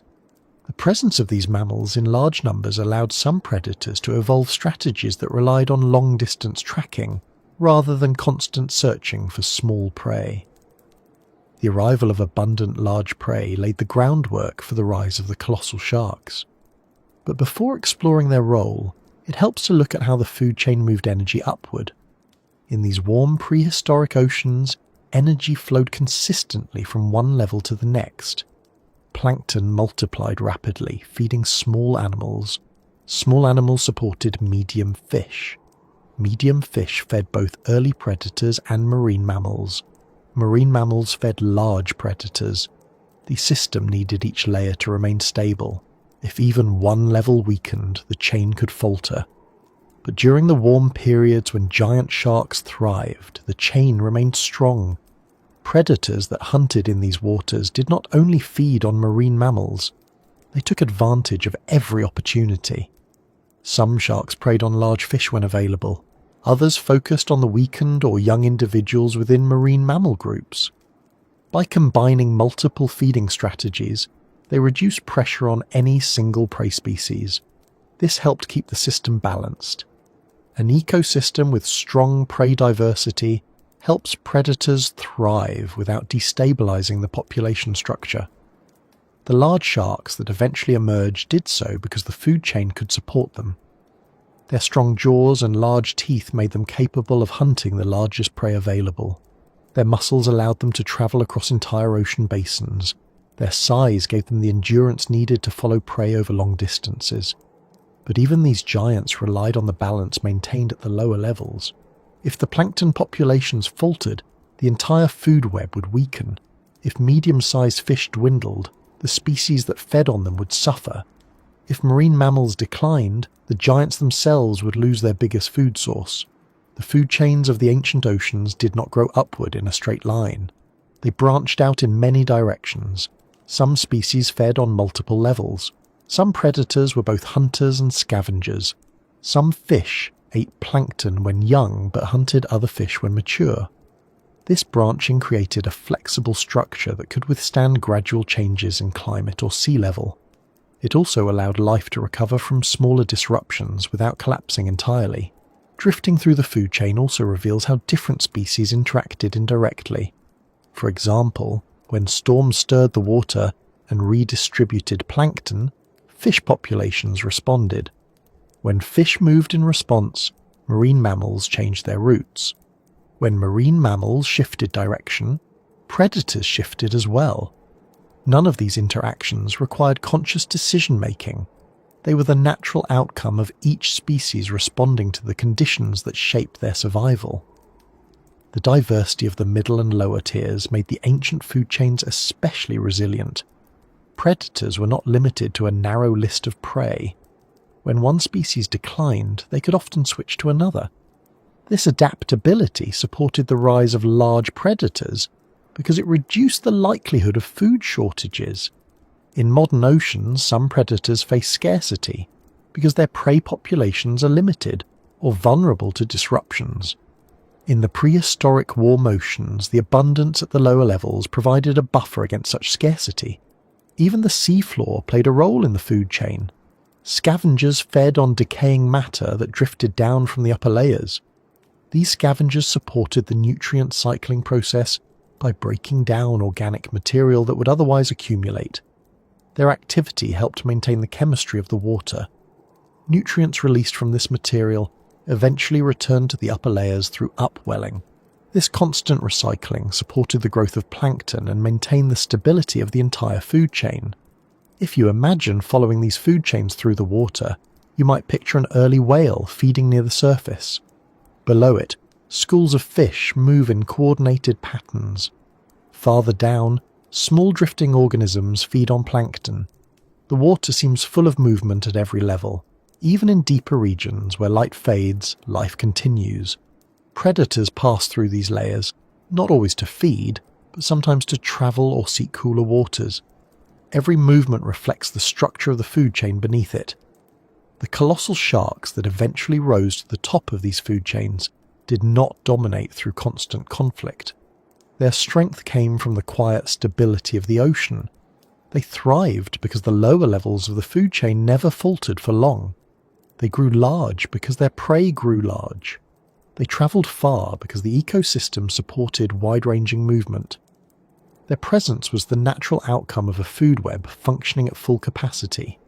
The more you move through this ancient world, the clearer it becomes that the food chains were built on cooperation as much as competition. Not intentional cooperation, but cooperation through structure. Each species relied on the movement of others. Each depended on the ocean's steady rhythms. Each contributed to the cycle of growth and decay. And all of these interactions created an environment where giant predators could thrive without pushing the system out of balance. As we continue through this world, the next layers of the story reveal even more about how these creatures lived alongside countless others, sharing the same seas shaped by the movements and feeding patterns that had been in place long before the giants themselves appeared. The oceans that supported the rise of the giant sharks were not only defined by the movement of water or the abundance of life, they were shaped just as strongly by the structures hidden beneath the surface. These structures formed the quiet framework that shaped entire ecosystems. They guided currents, influenced migration routes, determined where nutrients gathered, and carved out regions where specific species could thrive. Understanding this silent architecture helps explain not only why certain animals flourished, but also how predators as large as the ancient sharks found the conditions necessary to survive. If you picture the prehistoric ocean floor, the first thing to understand is that it was far from flat. Even though water covers these features, the seafloor had mountains, valleys, ridges, plateaus, and trenches shaped by millions of years of geological movement. These formations developed slowly, pushed upward or pulled downward by the shifting plates that made up Earth's crust. Over time, they created a map of the deep that shaped the lives of everything above it. Some of the most important structures were the long underwater mountain ranges called mid-ocean ridges. These ridges stretched across vast distances, separating ocean basins and influencing the direction of major currents. When warm water moved across one side of a ridge, it often turned or slowed, redirecting itself into new paths. When colder, denser water travelled near these formations, it could be guided downward. These subtle shifts created predictable corridors for migrating animals. Early whales, large fish, and even smaller species often travelled along these pathways, not because they understood them, but because the water's movement made those routes easier. And wherever prey travelled in predictable paths, the giants followed. The ridges also released heat through volcanic activity. In some regions, underwater vents poured mineral-rich water into the surrounding areas. Although these areas supported life in later ages as well, during the warm periods dominated by large sharks, they contributed to nutrient cycling in ways that remained stable for long stretches. The rising plumes of warm water helped stimulate localized growth of plankton and other microorganisms. Even though these activity centers were small compared to the vastness of the ocean, they influenced local productivity. Animals that fed near these sites benefited from the increased availability of food, and predators learned, through instinctive patterns, to visit these regions. Far below the surface, deep ocean trenches formed the opposite kind of structure.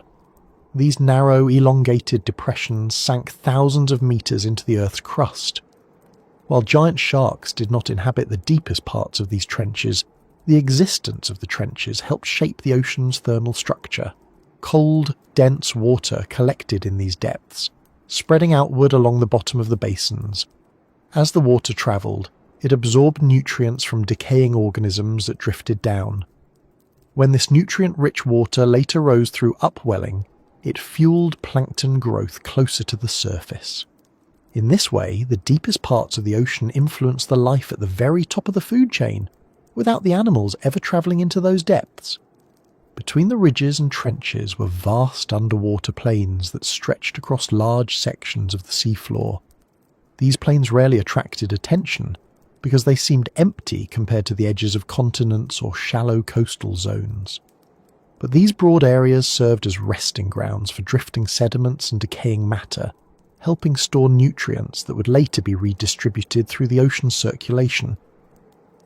The stability of these plains, formed over millions of years, contributed to the long-term health of the ecosystem. Closer to the continents, the architecture of the prehistoric seas became more varied. Continental shelves, wide stretches of shallow water, formed along the edges of land masses. In warm periods, many shelves extended farther than they do today because sea levels were higher. These shallow regions received abundant sunlight, allowing plants, algae, and plankton to thrive. They also served as important feeding grounds for fish and marine mammals. With so much life concentrated in shallow areas, predators often patrolled the edges where shallow water met deeper zones. These boundaries created some of the most active regions in the ecosystem, not because the predators forced the activity, but because the structure of the environment funneled life into those zones naturally. As the ocean floor sloped downward from the shelves, it formed continental slopes, steep regions where depth changed rapidly. These slopes funneled water downward, carrying oxygen and nutrients into deeper zones. They also created thermal boundaries where warm surface waters met colder layers. Many species use these boundaries to regulate their temperature or find prey. Large sharks likely moved along these temperature changes, taking advantage of the differences in water conditions to locate animals that preferred certain layers. Another important feature of the ancient ocean architecture was the presence of underwater plateaus. These elevated regions, often created by old volcanic activity, rose from the sea floor like submerged islands. Some reached close enough to the surface to affect the movement of currents. Others remained far beneath the light but still influenced how water flowed around them. These plateaus altered the distribution of nutrients and sometimes created small ecosystems unique to their shape. Fish populations often congregated in these areas, providing feeding opportunities for predators that passed through. Beyond the large dramatic formations, the smaller details of the seafloor played a role as well. Soft sediments created regions where bottom-dwelling organisms thrived. Harder rocky outcrops offered hiding spots for species that needed shelter. Shell fragments, mineral deposits, and coral structures contributed to the variety of habitats available. These habitats shaped the behavior of many species in the lower and middle tiers of the food chain. When these species gathered in an area, predators eventually followed. The architecture of the ancient seas also included coastal features shaped by slow erosion. Rivers carried sediments into the ocean, building deltas and estuaries. Although these environments shifted over time, they provided nurseries for young fish and marine mammals during certain periods. The calm, shallow waters protected these young from many large predators, but as they grew and moved into open water, they entered the zones where larger predators dominated. The existence of these nursery zones helped maintain strong populations of prey species, which in turn supported the development of large predators.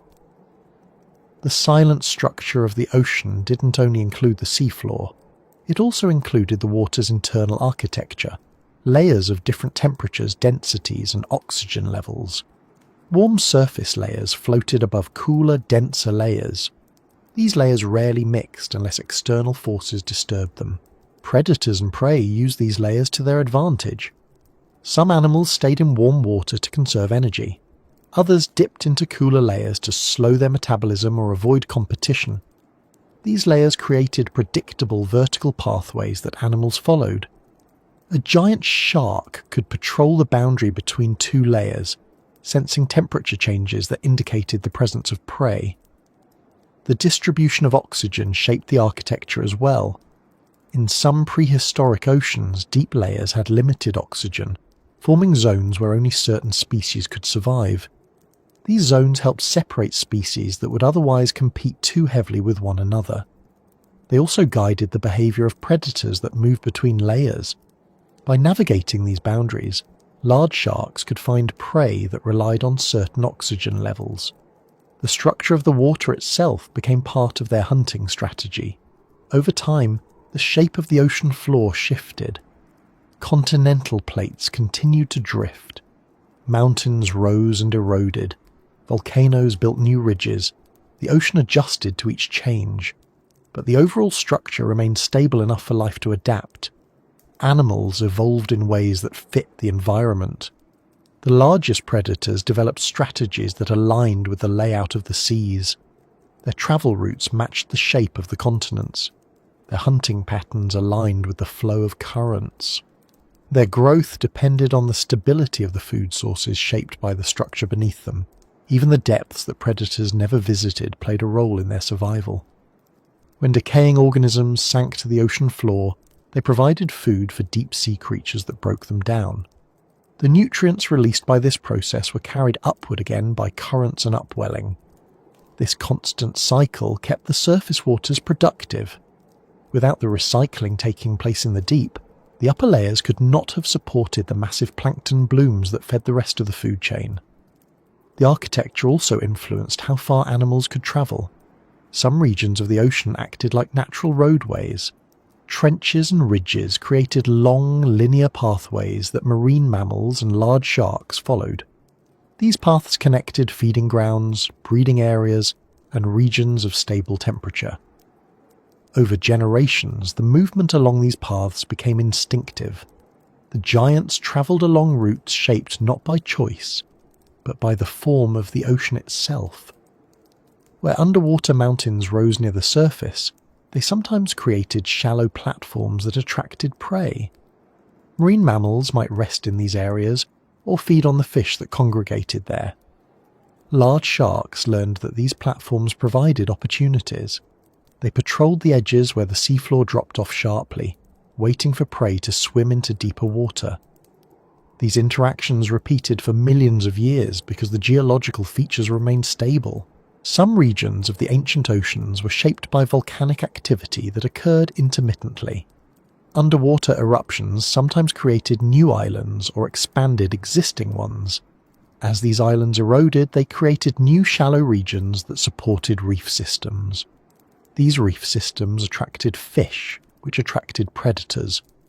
Although the reefs in these prehistoric periods differed from modern coral reefs, their function was similar.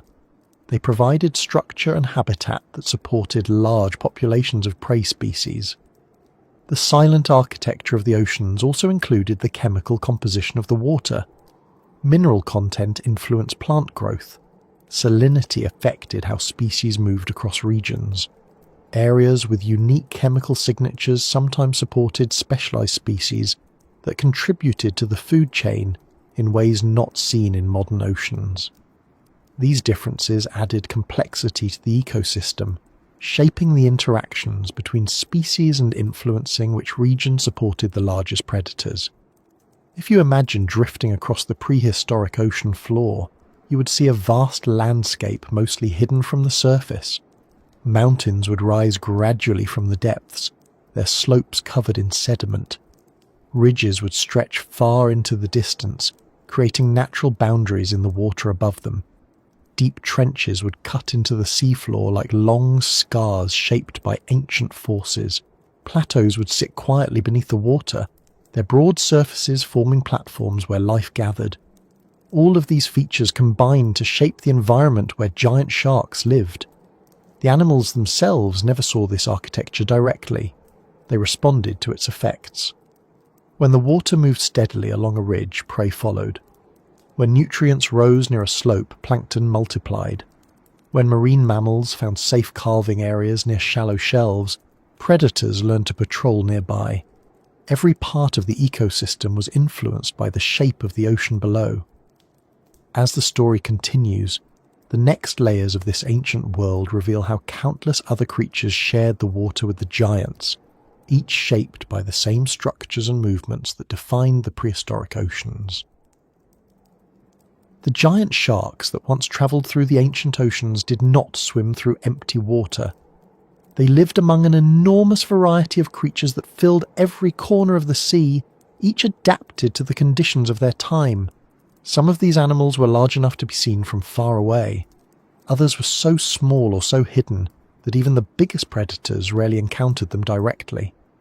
The prehistoric waters were crowded with life, even if that life occupied different layers, travelled at different speeds, or lived in regions far from the hunting paths of the giants.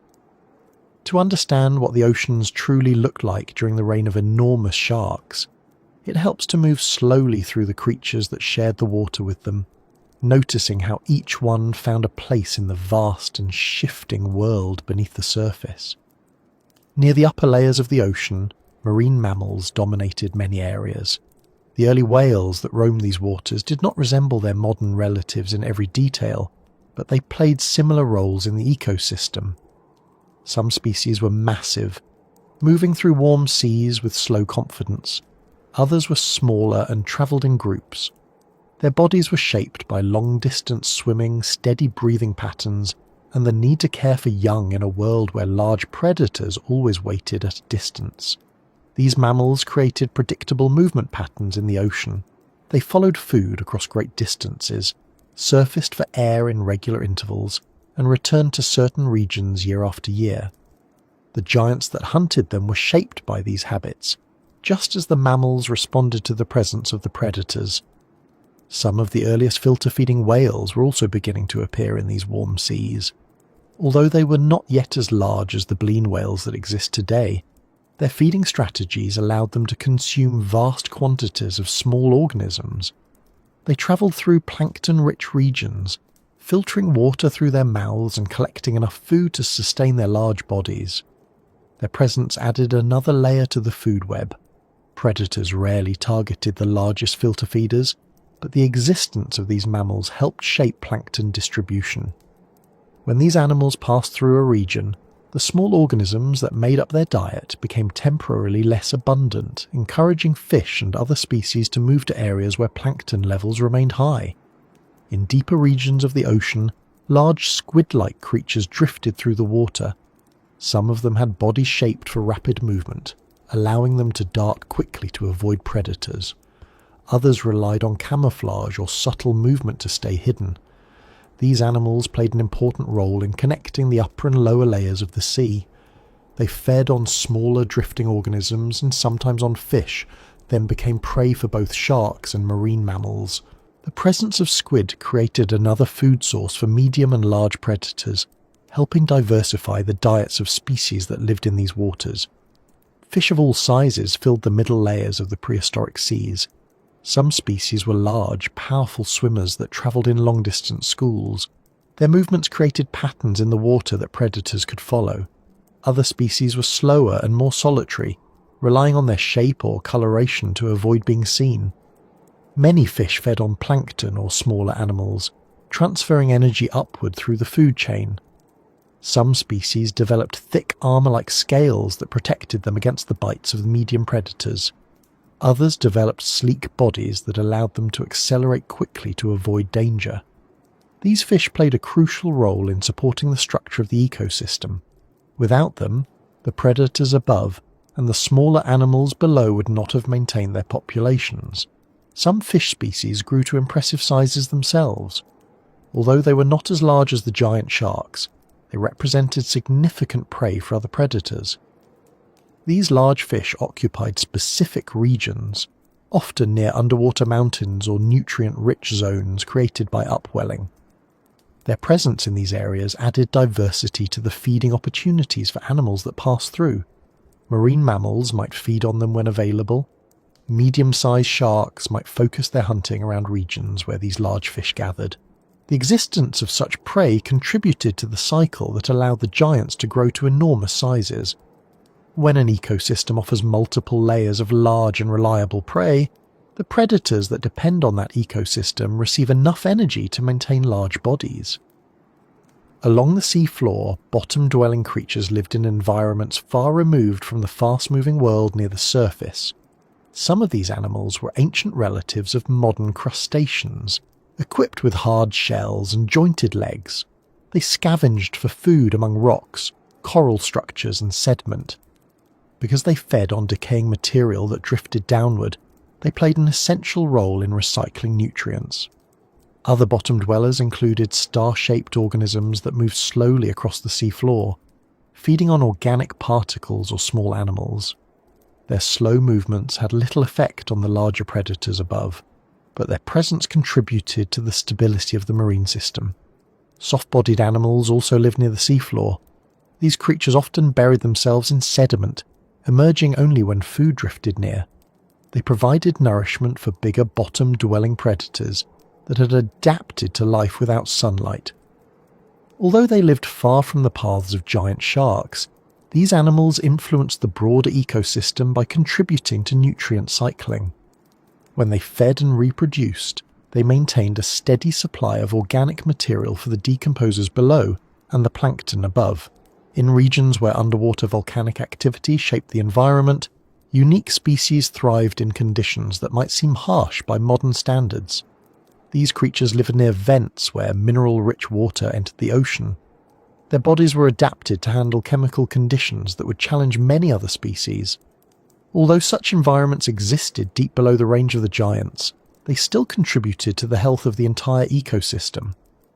The nutrients released from these vents influenced the growth of plankton and other small organisms near the surface. Not all creatures in the prehistoric seas fit easily into specific categories. Many evolved unusual shapes or behaviors that allowed them to survive in the warm, nutrient-rich waters.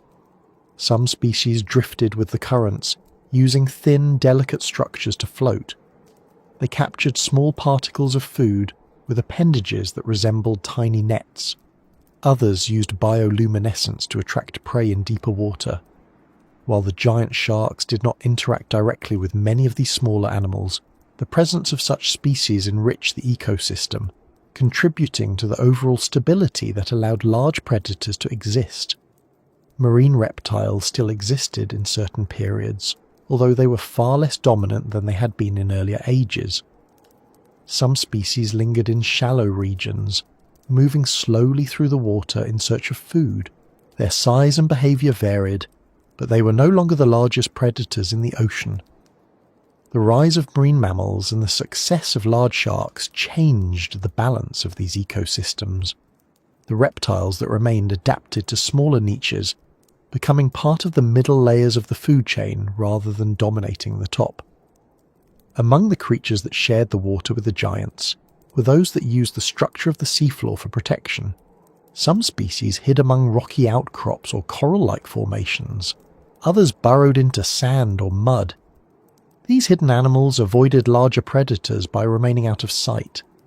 Their survival strategies contributed to the diversity of the ecosystem, providing prey for species that specialized in hunting near the seafloor. Even creatures that rarely moved, such as certain filter feeders attached to underwater surfaces, played important roles in the ecosystem. They captured small particles drifting in the water, helping maintain clarity and balance in regions where they lived. Their presence supported the stability of the lower tiers, which in turn supported the middle and upper tiers. If you imagine travelling slowly through the water during this time, you would notice how each species occupied its own space. Some swam near the surface where sunlight touched the water. Others drifted lazily in the dim layers below. Some hid along the seafloor. Some travelled in fast-moving schools. Each organism acted according to its own needs, shaped by millions of years of adaptation to the structure of the ancient oceans. As you continue to picture this world, the sheer variety becomes more apparent. Every niche was filled with life. The smallest drifting organisms multiplied endlessly. The medium-sized fish roamed in complex patterns. The marine mammals travelled long distances in familiar routes. The squid and other cephalopods adapted to both hunting and hiding. The crustaceans and bottom dwellers kept the seafloor active with movement. Even the deep-sea species far out of view contributed nutrients to the layers above. All of these creatures shared the water with the giant sharks in a way that made the ecosystem functional. The giants did not dominate every moment. They existed as part of a larger system. Their survival depended on the presence of prey at many levels. Their growth depended on the abundance of marine mammals. Their movement depended on the predictability of migrations shaped by the structure of the ocean. Their presence influenced other species, but they were shaped just as strongly by those species. When thinking about the hidden creatures of this world, it becomes clear that the giant sharks were not the only remarkable animals in their environment. The seas were full of life that operated quietly, consistently, and often invisibly. Without these smaller or less noticeable creatures, the oceans could not have supported predators of such immense size. The stability of the ecosystem required every layer, every niche, and every movement. As the story continues, the world around these giants deepens further, revealing how the conditions that allowed them to thrive eventually changed, shaping the path toward their decline and the shifting structure of the ancient oceans. The enormous sharks that once moved confidently through the warm, prehistoric oceans did not vanish all at once. Their disappearance came slowly, shaped by a series of changes that unfolded over millions of years. These changes were not abrupt shocks, but long transitions that altered the balance of the ocean step by step. The giants did not fail because of a single event. They faded because the world around them shifted into a form that no longer supported their size, their habits, or the food sources they depended on. To understand their decline, it helps to move slowly through the forces that shape the ocean as it changed, noticing how each shift influenced the next, until the giants finally disappeared from the water. The first major influence came from the climate. The warm oceans that had once supported such impressive growth began to cool. This cooling did not happen quickly. It happened over extended periods driven by changes in the arrangement of the continents, the flow of ocean currents, and the amount of heat the Earth absorbed. As the continents drifted, they altered the pathways that warm water once followed freely. New barriers formed, narrow passages closed, channels that had once carried heat across large distances began to restrict the flow. As these patterns shifted, the oceans gradually developed stronger temperature differences between regions. Colder water collected in areas that had once been warm. The warm water routes used by marine mammals narrowed. Regions that had supported year-round feeding became seasonal instead. Animals that relied on stable warmth began adjusting their movements. Prey species started changing their distribution, shifting into different layers of the ocean, or moving into new areas where temperatures remained comfortable. These changes did not harm the giants immediately. They adapted where they could, but the slow cooling marked the beginning of a trend that would continue for millions of years. The next influence came from the shifting positions of the continents. As land masses collided or separated, they created new coastlines, new shallow waters, and new deep basins. Some regions that had once been ideal feeding grounds for marine mammals became cut off from warm currents. Other regions developed stronger currents that carried colder water into places where warm water species had once thrived. These slow geological changes altered the structure of the food web. The energy flowing through the lower levels of the ocean began to shift, and the steady supply of large prey that the giants depended on slowly declined. Another important factor was the rise of new predators and competitors. As marine mammals diversified, some species developed more advanced behaviours, stronger social structures, and greater ability to defend themselves. Early forms of orcas and other toothed whales appeared, bringing a kind of coordinated hunting that older ecosystems had not seen before. These predators did not directly threaten the larger sharks at first. The giants were still capable of overpowering almost anything they encountered. But over long spans of time, these new predators began competing for the same prey.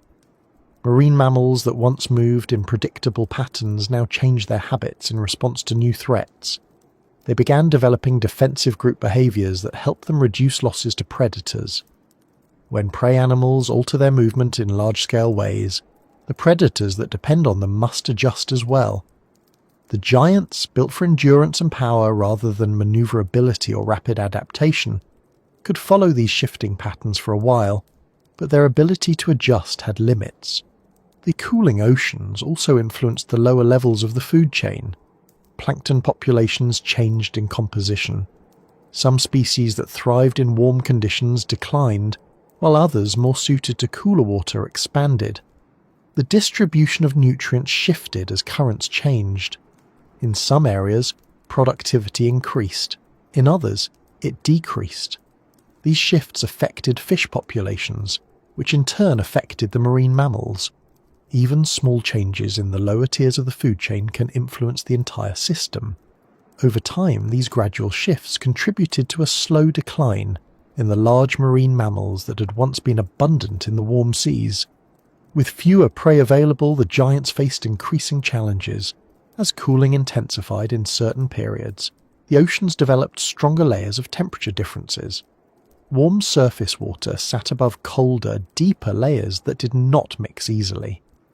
These layers limited the movement of some prey species and influenced where nutrients could rise to the surface. Productivity in the surface waters became more seasonal. Some regions that had once supported life year-round became active only during certain times of the year. Predators that relied on regular access to prey began facing long periods of scarcity. The giants had large energy demands. They required consistent feeding opportunities to maintain their size.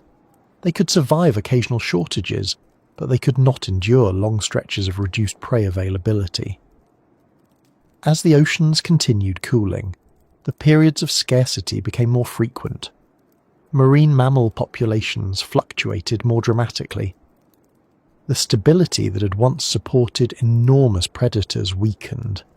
Another influence came from the growth of ice at the poles. Ice formation in polar regions created stronger temperature gradients in the ocean. The presence of ice also influenced the salinity of seawater, which changed the density and movement of currents. These shifts further altered the paths that marine mammals used to migrate. Many mammals adapted by moving into new regions. The giants followed, but the changing routes were not always favourable for large predators that relied on warm conditions. As prey animals moved into colder waters, the sharks were pushed to their physiological limits.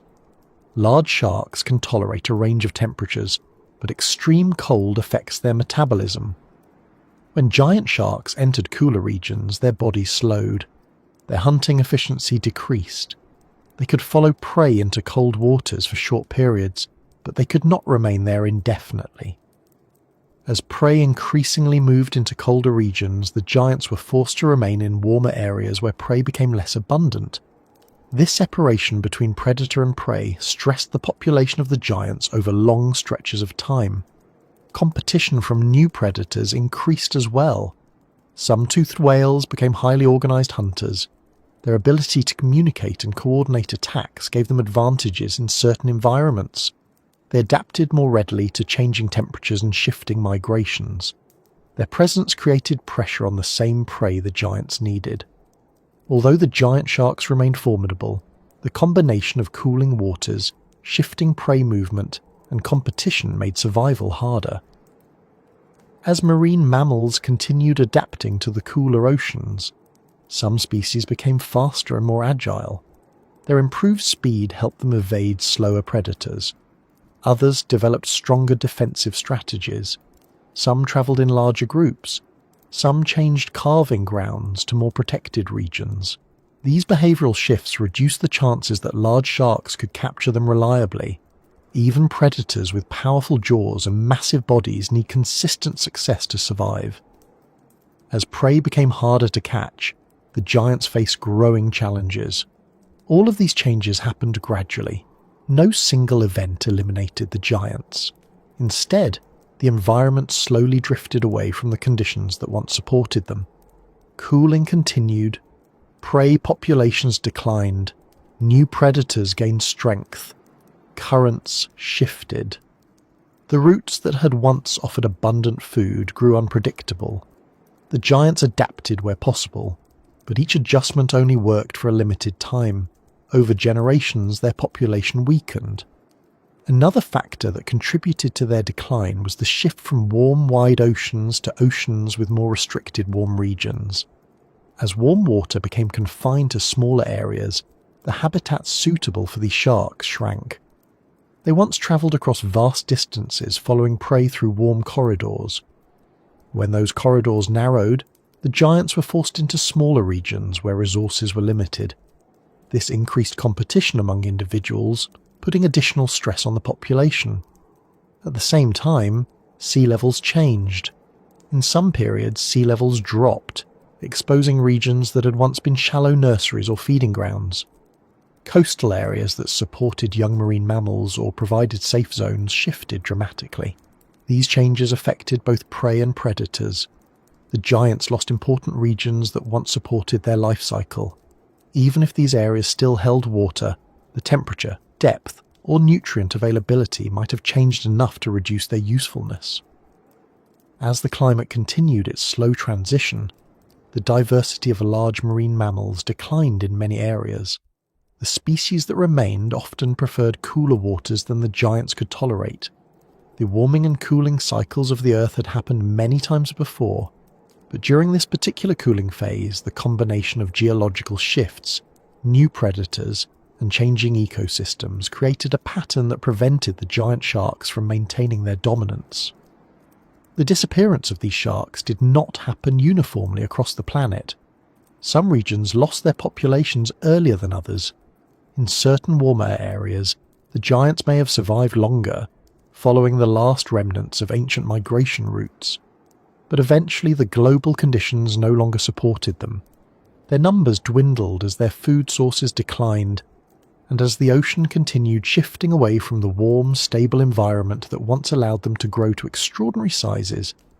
In the final stages of their existence, the giants likely lived in fragmented populations. They moved through familiar waters but found fewer opportunities to feed.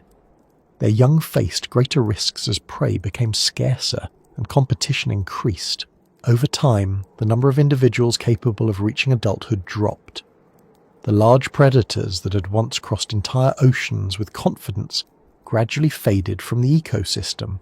Their disappearance left room for other species to expand. Toothed whales became more dominant in many regions. New species of sharks evolved to fill different ecological roles. The ocean did not empty when the giants vanished. It simply shifted into a new form, shaped by the same forces that had once created the conditions for the giants in the first place. Change continued, as it always does in the long history of the Earth.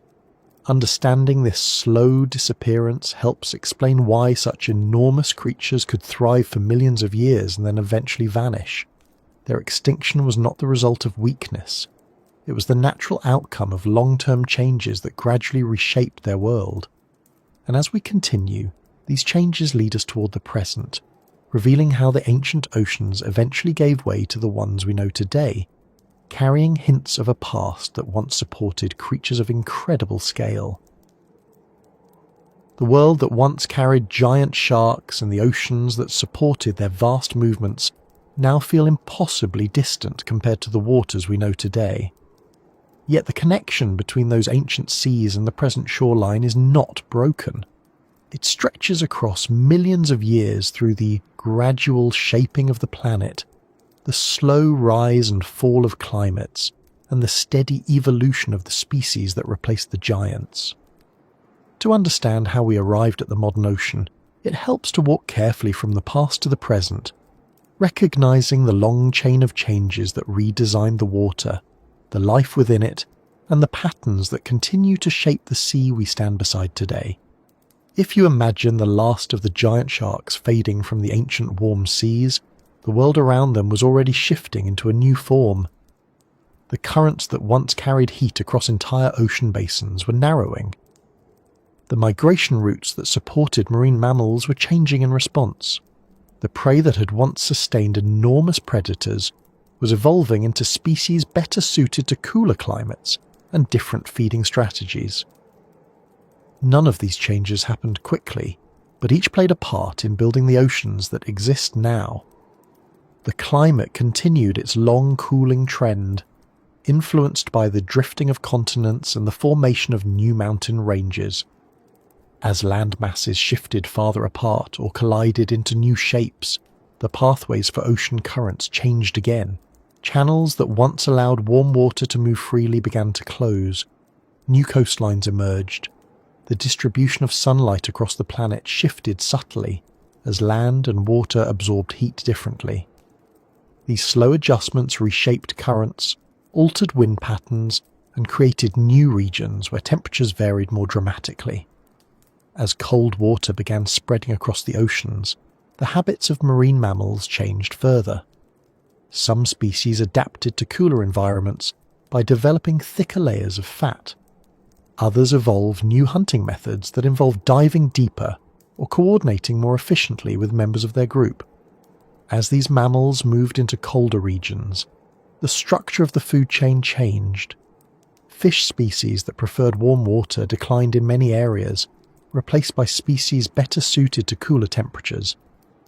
Plankton populations adjusted to new conditions as well, favouring types that thrived in colder, nutrient-rich waters. These shifts contributed to building the modern ocean, which is defined by strong temperature gradients, complex current systems, and a much wider variety of climates than existed during the warm ages. The steady cooling also allowed ice to accumulate in the polar regions. As glaciers grew, they influenced sea levels across the planet. During certain periods, large amounts of water became trapped in ice, causing sea levels to drop. This exposed areas that had once been shallow coastal zones or continental shelves. These newly exposed regions shaped the development of coastal ecosystems, creating environments where land animals evolved differently than their ancient counterparts. When ice melted during warmer periods, sea levels rose again, flooding these exposed regions and creating new coastlines. This rise and fall happened many times. With each shift, the ocean adjusted its structure. Some areas became deeper, others became shallower. Species that relied on specific depths or temperatures migrated accordingly. Over millions of years, these changes produced the coastlines that eventually became familiar to humans. As the climate and geography shifted, the composition of life in the ocean changed too. The disappearance of the giant sharks left openings in the ecosystem that other predators filled over time. Some toothed whales grew larger and more specialized in response to available prey. Other shark species evolved into new forms that succeeded in different environments. Some grew smaller and more agile. Others became apex predators in the regions they inhabited, but none approached the size of the giants that had once dominated the warm oceans. Fish species diversified significantly during this period. As currents developed stronger patterns, fish evolved to match their environments. Some species became long-distance swimmers capable of travelling across entire oceans. Others remained in specific regions, adapting to unique feeding opportunities created by upwelling, coastal nutrients, or deep-sea environments. The oceans grew more layered as temperatures varied more sharply between the surface and deeper water. This vertical layering created new habitats that supported more species than before. The development of the modern polar regions had a profound impact on the ocean structure. Cold, dense water began sinking in specific regions, particularly in the far north and far south. This sinking water drove global circulation patterns that connected the surface to the deep ocean in new ways. The movement of this cold water helped pull nutrients from the deep to the surface in some areas while isolating deep waters in others. These changes created the modern patterns of nutrient distribution that support today's ocean productivity. As these circulation changes continued, some marine mammals became highly specialized for cold water environments. Seals, sea lions, and certain whales adapted to thrive in icy conditions. They developed new hunting strategies, new body shapes, and new social behaviors. The food chains in these regions became distinct from those in warmer areas. The modern ocean became divided into zones defined by temperature, light levels, and nutrient availability.